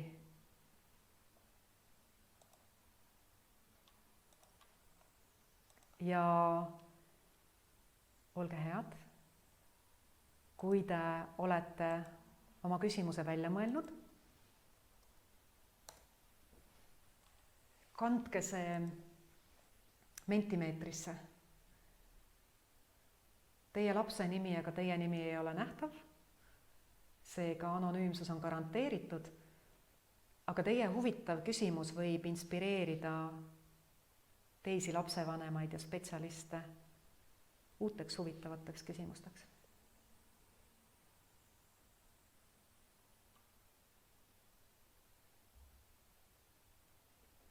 Võta veel hetk aega.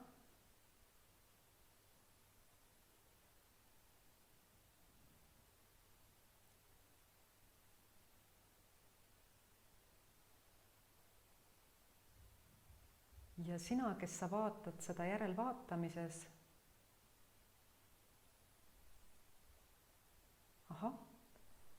sina, kes sa näed seda, vaatad järelvaatamises,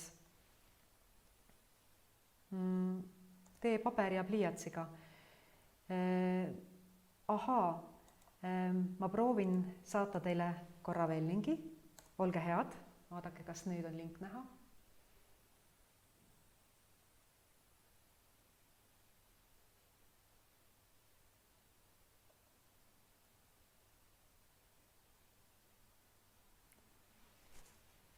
Pane järelvaadates ka oma küsimus kirja.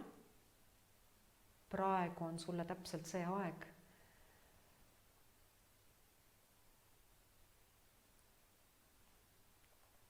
Ja kohe näed ka teiste mõtteid.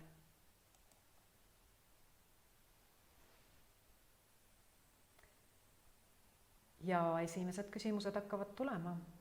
Et loen ka mõned ette, et mis on välja öeldud, need on välja öeldud. Mida sa tegelikult soovid, kuidas seda saada? Mida sa tänasest koolipäevast arvad? Kuidas mina sind aidata saan? Milliseid positiivseid külgi sa selle probleemi juures näed? Kuidas saame teha koostööd, et sinu õpitulemused oleksid korras?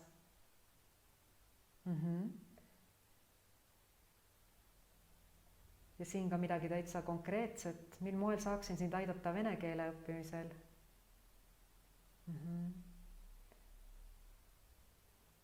Ja tõesti, miks on sul vaja seda teada, miks on sul seda vaja, mida sa peaksid teadma?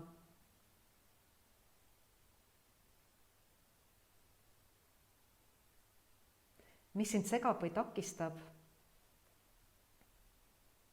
et teha oma koolitööd? Niikaua, kui siin veel mõned mõtted tulevad,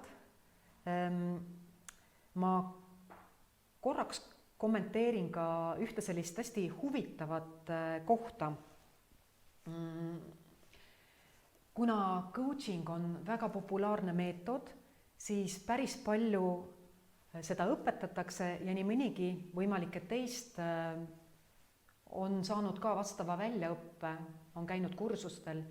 Klassikaline coaching on hästi küsimustepõhine ja Crow mudelist tulenevalt küsitakse ka sageli seda, mis sind takistab. Aga nüüd motiveeriva intervjueerimise raames tehtud uuringud näitavad ühte sellist trikki. Et vaadake, mul on siin üks kaunis tass ja siin on vett täpselt nii palju, ehk see on pooltühi tass. Ja või ma võin öelda teistmoodi, see on pooltäis tass. Ja nüüd on hästi oluline, mida ma hakkan uurima. Kas ma hakkan uurima, mis takistab, või ma hakkan uurima, mida on vaja, et saada. Ja uuringud näitavad, et kui te just ei soorita mingit väga tõenduspõhist ja sügavat teraapiaseanssi, siis sageli pole isegi vaja küsida, mis sind sellest takistab, sest siis te kutsute lapse hädaorgu. Ta hakkabki mõtlema, et miks ta ei saa ja kuidas küll on raske ja elu on üks hädaorg ja klaas on pooltühi. Pigem näitavad motiveeriva intervjueerimise raames tehtud uuringud seda, et pigem küsi, mida sul oleks vaja, et selle õppimisega paremini hakkama saada. Ja nii te kutsute sellist avatud, kasvule orienteeritud mõtlemislaadi esile, ehk siis vaadake, tassis on ikka sama palju vett ei ole vahepeal juurde tulnud, aga ma saan hakata rääkima, et tass on pooltäis ja see on samuti tõde. Ja ajul on lihtsam leida lahendusi. Nii. Aitäh teile, loodan, et saite siit üksteiselt ka mõtteid. Me teeme selliseid väikseid interaktiivseid vahelepõikeid täna veel. Nüüd ma soovin teile tutvustada järgmist tööriista ja see on ka üks imeline tööriist. Neid tööriiste on muidugi palju rohkem, aga kuidagi me pidime ju alustama, midagi võtma, midagi välja jätma ja mina tegin teie jaoks täna sellise valiku. Ja läheme tagasi siis slaidide peale. Ja teine tööriist, mida ma teile pakun, mis on ääretult võimas ja seda, et see on ääretult võimas, tean ma tänu motiveeriva intervjueerimise uuringutele ja meetodile. See on kinnitamine. Aga et see oleks natuke inimkeeli rohkem arusaadavam, siis räägime sellest kui tunnustamisest ehk sõnadega positiivsest kinnitamisest. See on midagi, kus ma ütlen vestluspartnerile tagasi tema tugevusi. Ja siin on üks hästi oluline koht. Me sageli kiidame. Ja kiitus on lühiajaline. Ehk siis kiitus on ka see, kui me ütleme näiteks tubli, hästi, õigesti tegid.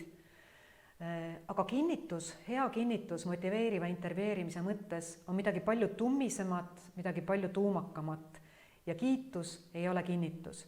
Ehk siis kiitusega me võime anda sellist lühiajalist tagasisidet, näidata seda, mida meie asjast arvame ja mõnikord on see väga-väga oluline. Mida noorem või ebakindlam vestluspartner, seda olulisem on talle see, et see, mida ta teeb, on teie arvates õige ja et teile ta meeldib. Aga mida rohkem me töötame sellise inimesega, kes on valmis võtma vastutust ja kes on valmis kogema seda, et ta saab ise otsustada, ta juba on piisavalt meisterlik ja ta saab seda meisterlikkust väljendada ja see, mis ta teeb, on tähenduslik ja tal on õigus kõike seda kombot meile väljendada, siis seda olulisemaks saavad need kinnitused, kus me pelgalt ei kiida, vaid me ütleme talle tagasi tema tugevusi. Ja teate, need on need kinnitused, mis näiteks noortega töötava isikuna paneb teist mõtlema ka siis, kui on möödunud 60 aastat ja nad ütlevad, vot mul oli seal üks õpetaja, mul oli seal üks noorsootöötaja või lapsevanemana teist mõeldakse, aga minu ema, minu isa tegi niimoodi. Ma loodan, et ma olen kirge ja põnevust piisavalt üles kütnud ja vaatame, mis see hea kinnitus ehk siis selline tummine mõjus tunnustus siis on. Esiteks, enne kui ma veel räägin sellest, et mis ta on, ütlen ka seda, miks see on hästi kasulik. See aitab vestluspartneril, pole tähtsust, kas see on laps või täiskasvanu, näha oma tugevusi. Kuni selleni välja, et motiveeriva intervjueerimise vaimsus võimaldab mul teile täiesti julgelt käsi südamel öelda, et positiivse kinnituse saamine on lausa inimõigus. Ehk siis inimõigus ja see on üks asjadest, mis kasvatab motivatsiooni. Sageli kannatustesse ja nii-öelda kukkumistesse viivad meid meie nõrkused, aga ainult meie tugevused aitavad meil püsti tõusta ja edasi minna. Ja kinnitused ehk siis selline tummine tunnustamine on just midagi sellist, kus me aitame vestluspartneril näha oma tugevusi. Et vaatamata sellele, et tal pole mitte midagi alles jäänud, on tal siiski see üks väike asi, mis võib ta hädast välja aidata. Umbes nii. Mis see siis on? See on üks selline tagasipeegelduse vorm ehk üks väide, kindlasti mitte küsimus, vaid üks väide, mis on ainult positiivne. Sa oled olnud täna tähelepanelik kuulaja. Punkt. Ja kindlasti mitte, sa oled olnud täna tähelepanelik kuulaja, aga üldiselt ei ole see sinu tugev külg. See ei ole kinnitus. Ehk siis kinnitus on see, sa oled olnud täna tähelepanelik kuulaja. Sa oskad tabada õigeid kohti, kui sa tähelepanelikult kuulad. Kinnitused. See peab olema siiras. Kui te ütlete kellelegi kinnituse ehk sellise tummise tunnustuse, siis te peate päriselt sellesse uskuma. Ja kui mitte midagi ei ole öelda, siis otsige see vähene, mida on öelda. Ja kes otsib, see leiab. Ja ma pean tunnistama, et mõnikord riskinoortega töötades ei olnud mul väga palju asju leida, mida tagasi öelda tunnustusena, aga mõnikord on tunnustus seegi, kui te ütlete, ma hindan sinu ausust. Rohkem ei peagi.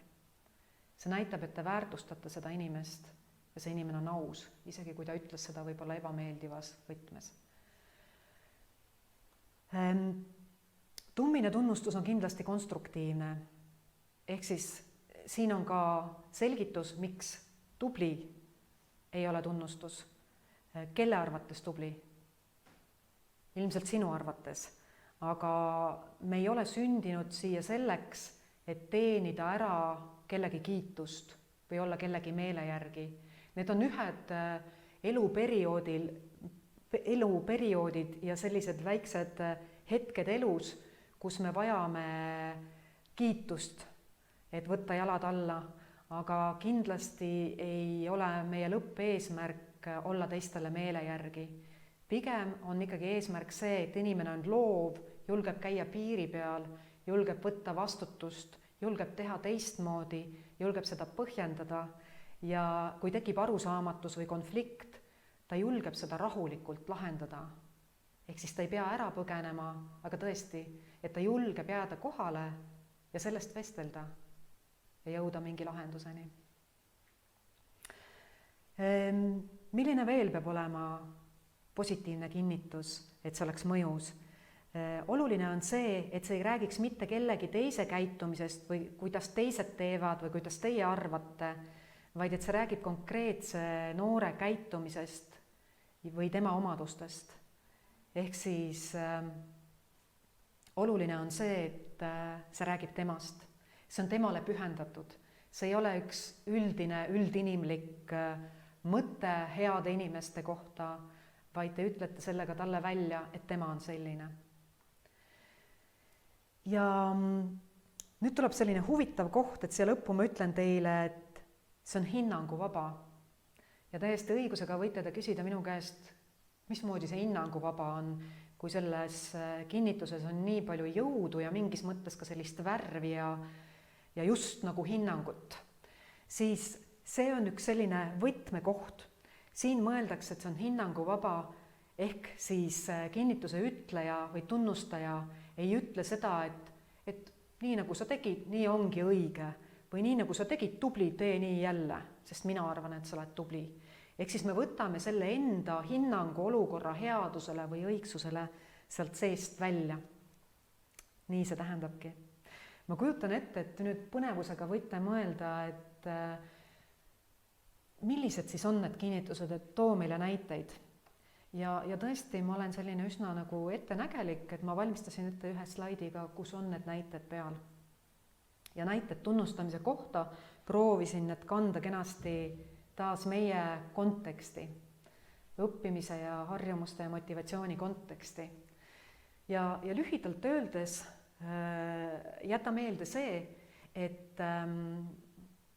et oluline on tunnustades, kui me tahame, et see oleks mõjus, tunnustada inimese oskusi, omadusi, andeid, saavutusi, käitumist või pühendumist välja tuues või siis avaldades talle toetust. Ehk siis siin ei pea kõiki ühe joruna panema ühe tunnustuse sisse, vaid piisab, kui öelda midagi täpselt ja konkreetselt. Ja mõned näited. Neid asju saab öelda siis, kui inimene oma käitumises või vestluses on seda ilmutanud. Üks variant kinnitamisest. Sa tead, mis sulle on tähtis ja oskad sellele rohkem aega pühendada. Ehk siis, kui näiteks teismeline räägib teile kas või sellisel viriseval moel, ilmselt teie teismeline ei ole selline, aga ma toon lihtsalt näite, et kuidas ta ei saa või ei taha, siis võite mõelda, milline inimene niimoodi räägib. See võib tõesti olla inimene, kes teab, mis talle on tähtis. Ja sealt siis öelda need asjad lihtsalt välja jõustaval moel. Ja kujutage ette, kui te ütlete oma teismelisele midagi sellist, siis see võib olla mõte, mis temaga haakudes kutsub teda tõesti edasi rääkima sellest, mis on talle tähtis. Ehk siis te saate ka kombineerida avatud küsimusi ja kinnitusi ja kõiki teisi tehnikaid, mida te oskate. Veel üks näide. Seda näidet kirjutades ma mõtlesin ühe noore peale, kes pole võib-olla kõige parem lugeja või kellele pole lugemine just kõige suurem lemmiktegevus. Ja kui te näete, et ta siiski pusib ja tegeleb sellega, te saate talle öelda, sa oled tähelepanelik lugeja ja märkad ka väikseid detaile.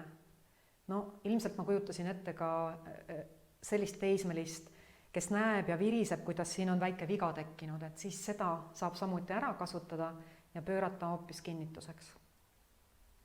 Veel üks näide. Kui sa otsustad pingutada, siis lubad oma matemaatilisel andel paremini avalduda. Ehk siis siin peaks olema juhtunud juba midagi sellist, et isegi kui tal oli raske, aga võib-olla tal ei olnud raske, aga ta pingutas, te nägite seda, ta tuleb koju, ta läbis selle, ta ei pea saama maksimaalseid tulemusi, et tõestada oma meisterlikkust. Aga teie saate juba kinnitada ja kui te ütlete niimoodi, uskuge mind, see inimene saab jõudu juurde, et olla üha võimsam oma matemaatilise ande väljendamisel. Ja ma olen selliseid lapsi näinud, nii et kui me tahame midagi kasvatada, kui me tahame mingit omadust kasvatada noores ja me näeme kas või ühte killukest, et see on temas olemas, siis me saame seda kasvatada läbi selle, mitte et tubli, näe, tegid seda, vaid pigem öelda sedale kinnituse või sellise tummise tunnustamise võtmes tagasi. Siis ta saab seda teadvustada, et tal see üldse on ja ta saab hakata seda kasvatama. Veel üks näide. Iga sinu saavutus on olnud sinu pühendumust väärt. Ja kui ma seda kinnitusena ütlen oma kliendile, siis ma ei mõtle seda, et ma ütlen seda oma olümpiavõitjast kliendile. Ei, ma võin seda öelda täiesti lihtsale inimesele, kes on oma igapäeva väljakutsetega hädas. Ja kui ma näen, et see, mida ta panustab, toob talle kas või natukene tagasi, siis ma saan seda kinnitada ja öelda seda näiteks nii. On ka võimalus tuua kinnitusse ennast rohkem sisse ja siin on üks näide selle kohta. Ma imetlen sinu keskendumisvõimet koduste ülesannete tegemisel. Ehk siis me saame ka seda imetleda, mida meie vestluspartner teeb. Ja see võib talle anda jõudu. Nüüd enda sissetoomisega on lihtsalt see koht, et peate enne mõtlema, kuivõrd teie teismeline tahab, et teie teda imetlete. Võib-olla on talle palju olulisem, et teda imetleksid tema eakaaslased või mõni popstaar. Ehk siis siin nagu jälgige mängu, kas te ütlete seda läbi enda või natuke varjutate, ütlete seda näiteks, on imetlusväärne, kuidas sa keskendusid, kui sa õppisid selleks kontrolltööks. Ja veel üks selline minu meelest väga armas viis kinnitada on see, et kui me kuulame oma vestluspartnerit, siis sageli oma klienti kuulates ma kuulen, et tal on tegelikult kõik olemas, et õnnestuda. Aga tal ei ole olnud seda hetke, et istuda maha ja panna need tugevused või need mõtted kõik ühe paberi peale. Ja aga mina vestluses kuulen ja näen seda ja ma saan teda kinnitada, öeldes, et sul on kõik olemas, et õnnestuda. Ja veel üks selline kinnitamise vorm, et mida teha siis, kui teismeline ise ei usu endasse, siis ilmselt võib otsida selliseid kinnitamise viise, kus me anname talle teada, et me toetame teda, et ükskõik, mis ei juhtuks, et meie usume temasse.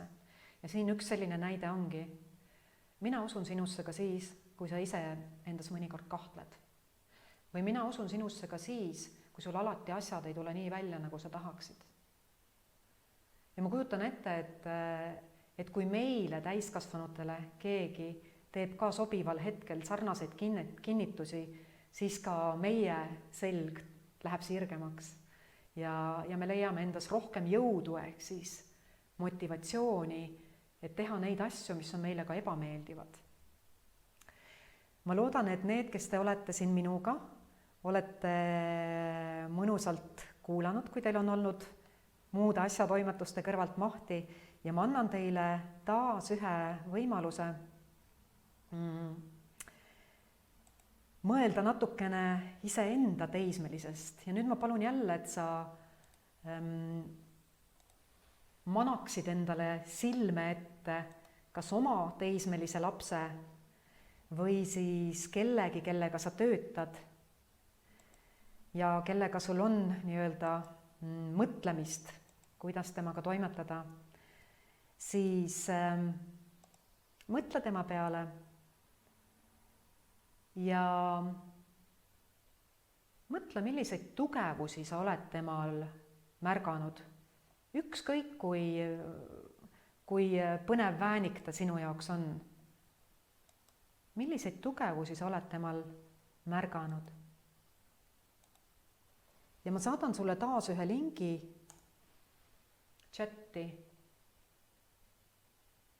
ja tee vähemalt üks tunnustus sellele lapsele. Ütled see tugevus talle tagasi. Üllata teda. Võib-olla sa pole kunagi talle seda öelnud. Ja jaga seda meiega Mentimeetris.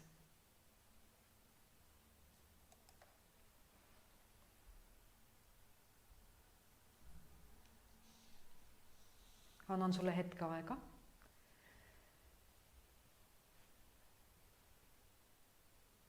Kui sa vaatad seda järele, siis ma julgustan sind võtma paberi ja pliiatsi, võib-olla panema isegi pausi peale ja reaalselt pane kirja selle lapse, keda sa silmade ees praegu kujustad, 3 tugevast, ükskõik kui väiksed või suured, ja tee iga ühe kohta üks kinnitus talle. Ja kui sul on võimalus, ütle need sobival hetkel ka välja. Ja juba on rõõm näha teie kinnitusi.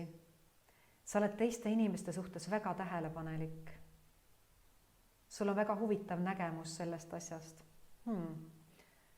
Kas pole mitte väga selline delikaatne ja sümpaatne viis öelda kojonnivale teismelisele, sul on väga huvitav nägemus sellest asjast.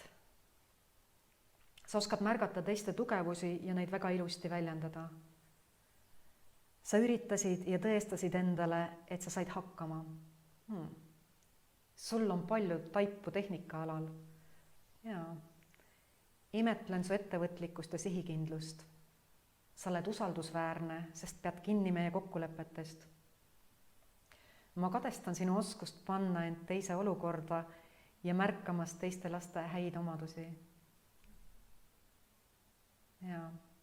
See on imetlusväärne, et olenemata sellest, et meie räägitav teema on sinu jaoks raske, sa oled vestluses ikkagi. Kas pole mitte imeline, et kui me selliseid asju ütleme tagasi inimestele, teismelistele, kellel on ilmselgelt keeruline selles olukorras olla, see on ilmselgelt midagi tema harjumustsoonist ja mugavustsoonist väljas, et see on midagi, mis annab neile tagasi peegelduse, et neis on midagi, mis aitab selles olukorras olla ja sellega hakkama saada. Ehk siis need on need väiksed võlutrikid, mis on üsna siirad ja sellised südamest südamesse, mis aitavad lapsel võtta vastu väljakutseid ja olla selle raskusega, sest õppida ongi raske. Ja see on väga sobilik, meil kõigil on raske õppida, ka täiskasvanutele. Ja ma hindan su argumenteerimisoskust, ma näen sinu jõudu, mis viib kindlasti edule. Ja siin on isegi toredas kadestamisvõtmes, ma kadestan sinu oskust panna end teise olukorda. Ja neid mõtteid võib tulla veel ja veel. Et ma loodan, et need, kellel teist on mitu teismelist kodus või mitu sellist põnevat sihtrühma esindajat, kellega te ei ole päris nagu osanud leida head lahendust tema olukorrale, siis kirjutage peale tänast loengut igale sellele noorele üks kinnitus ja kui on võimalik, öelge see talle sellel hetkel, kui te kohtute või tekib mõni muu võimalus selle ütlemiseks. Mina tänan teid ja vaatame edasi, et on veel paar asja, mida ma tahaksin teiega jagada. Kõigepealt, enne kui ma annan sõna veel teile küsimusteks, ma jagan teiega ka seda slaidi, kus näete, milliseid, ja ma ütleks just niimoodi, milliseid raamatuid mina armastan. Kindlasti, kuna mina ei ole enam teadlane, ma astusin sellest teadusuuringute maailmast välja, sest mu igatsus töötada inimestega oli niivõrd suur ja täna ma olen pigem lihtsalt selline inimestega töötav inimene, arengutreener, elukunstnik, suhtlemiskunstnik, siis palun võtke seda raamatusoovitust kui ühe arengutreeneri raamatusoovitust ja talle meeldis neid lugeda. Võib-olla te leiate raamatuid, mis on teie jaoks palju olulisemad, aga selle ettekande kokkupanekul kasutasin ma ka neid raamatuid ja tavaliselt ma kingin raamatud ära, mis ma läbi loen, aga ma ütlen teile ausalt, et neid raamatuid ma veel ära ei kingi, sest need tunduvad mulle minu töös ja elus hästi tähenduslikud. Nii et kui äratas huvi, siis olete väga teretulnud, et ise avastada, mis seal raamatutes kirjas on, aga veelgi parem on see, kui te kasutate härra Google'it või proua Google'it ja otsite infot ja lugemist nende teemade kohta, mis teid täna kõnetasid. Mulle tundub, et praegu on selline sobiv hetk, et enne sellist õppimise koha kaardistamist ma meelsasti ka uurin, et mis küsimusi teil on tekkinud, et kui on mõni küsimus tekkinud, pane see chati kirja, ma meelsasti vaatan seda ja kui ma oskan, siis kommenteerin.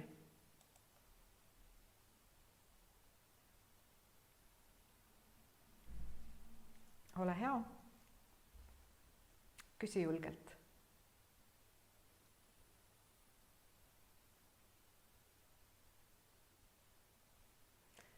Kas erivajadustega noorte osas on mõni täiendav soovitus ka kirjanduse osas ehk?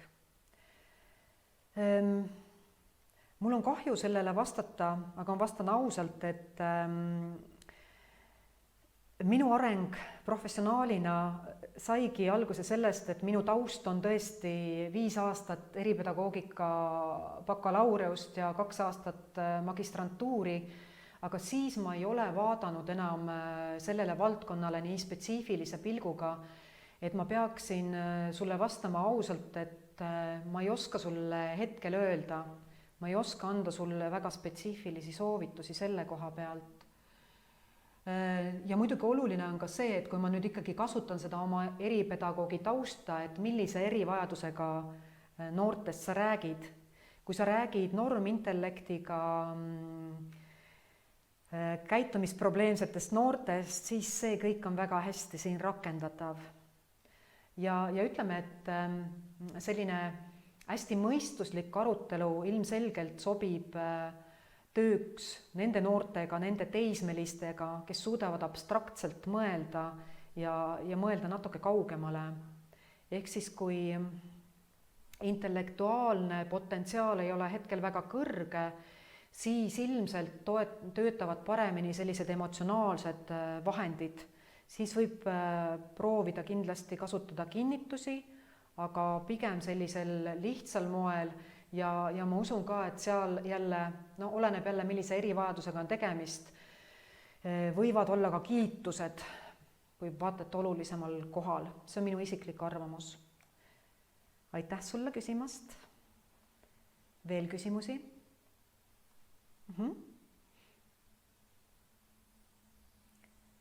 Kuidas lapse enesekindlust tõsta või turgutada? Ja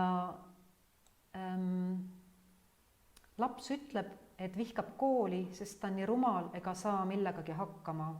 Räägib ka, et ilma temata oleks teistel parem. See on selline paras väljakutse. Ja see tundub hästi oluline küsimus just ka selle koha pealt, et ma nüüd hüppan, et vastust minna tooma oma klientide peale, kes on madala enesehinnanguga ja neil võib ka väliselt minna väga hästi elus, aga kõik, mis me räägime, on nende jaoks liiga palju. Siis tavaliselt, kui laps tunneb iseennast väheväärtuslikuna, siis siin ilmselgelt ei pruugi aidata see, kui me ütleme, et tegelikult ju oled küll väärtuslik või näe, kui hästi sul läheb. Need võivad olla sellised ajutised asjad, aga see uskumine või mitte uskumine on inimese enda sees. Ja tavaliselt ma proovin inimesele tagasi peegeldada siis seda, kuidas ta endast mõtleb.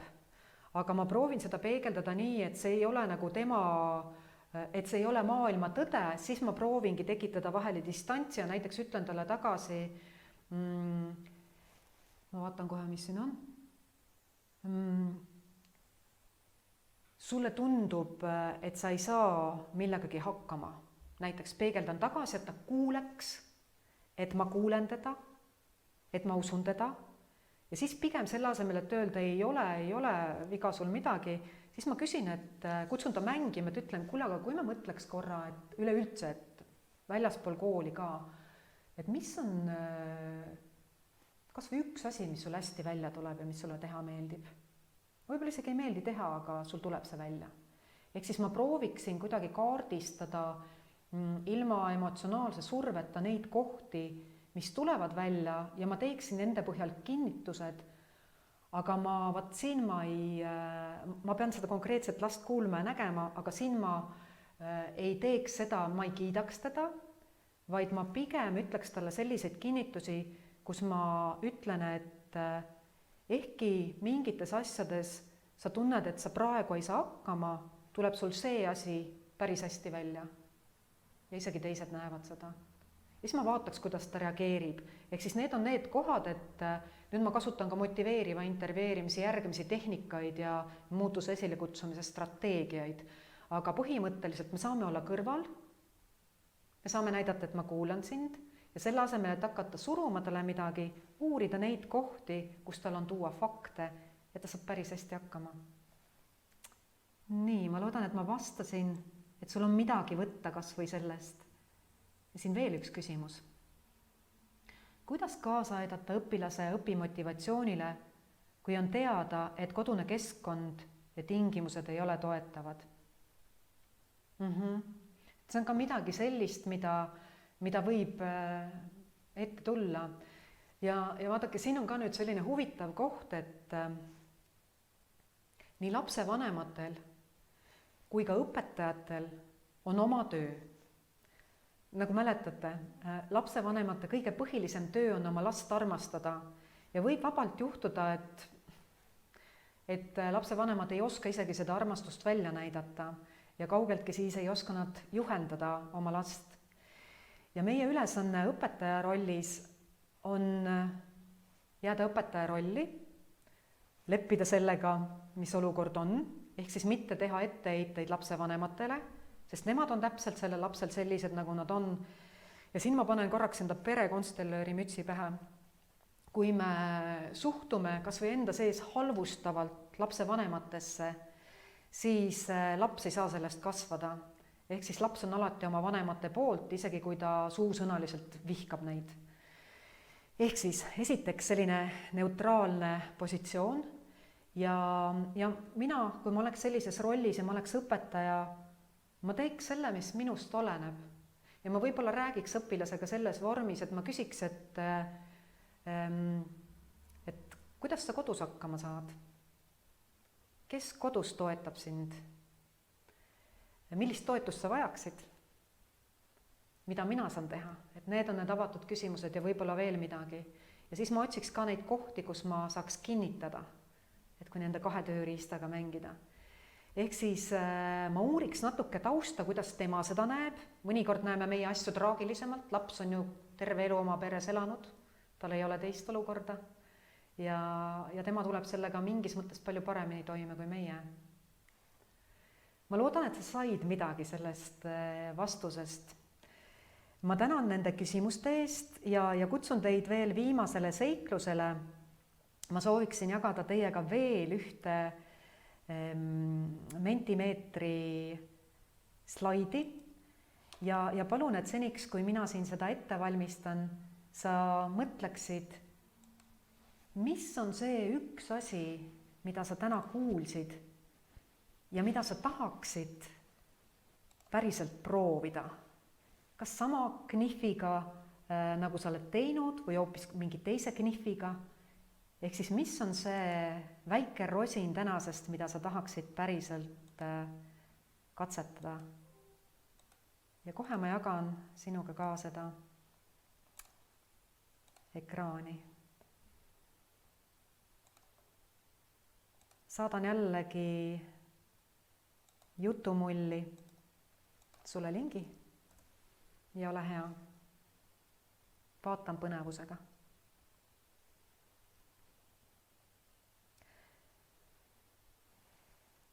Kui sa oled see, kes vaatab seda koolitust hiljem, siis siingi on praegu see koht, kus ma palun, et tee korraks stopp, võta endale pliiats ja paber ja pane endale kirja üks asi, mida sa tahad päriselt proovida. Ja et olla veel täpsem, pane endale kirja ka, millal sa tahad seda proovida, kus ja kellega. Ja juba saabuvad esimesed mõtted. Positiivsust, tunnustamist, avatud küsimusi, kinnitada lapse tugevusi, tunnustada õpilasi, rohkem tugevusi märgata. Ja neid mõtteid tuleb veel ja kõige suuremalt on siin praegu avatud küsimused. Tundub, et see on päris mitmed teist kõnetanud. Ja ruumi loomine, et ka seda olete välja toonud. Ehk siis ja seda ka chatti kirjutati, et positiivne, tummine tagasiside, enesekindluse tõstmine. Et isegi kui sul pole praegu mahti kirjutada seda mõtet siia, siis ma julgustan sul peale video vaatamist või oma toimingutesse minekut noppida välja üks asi, kuidas sina täna iseenda ja oma teismelise maailma muudad paremaks. Et muud me võib-olla muuta ei suudagi, aga selle ühe väikese asja ilmselt saad sa ära teha.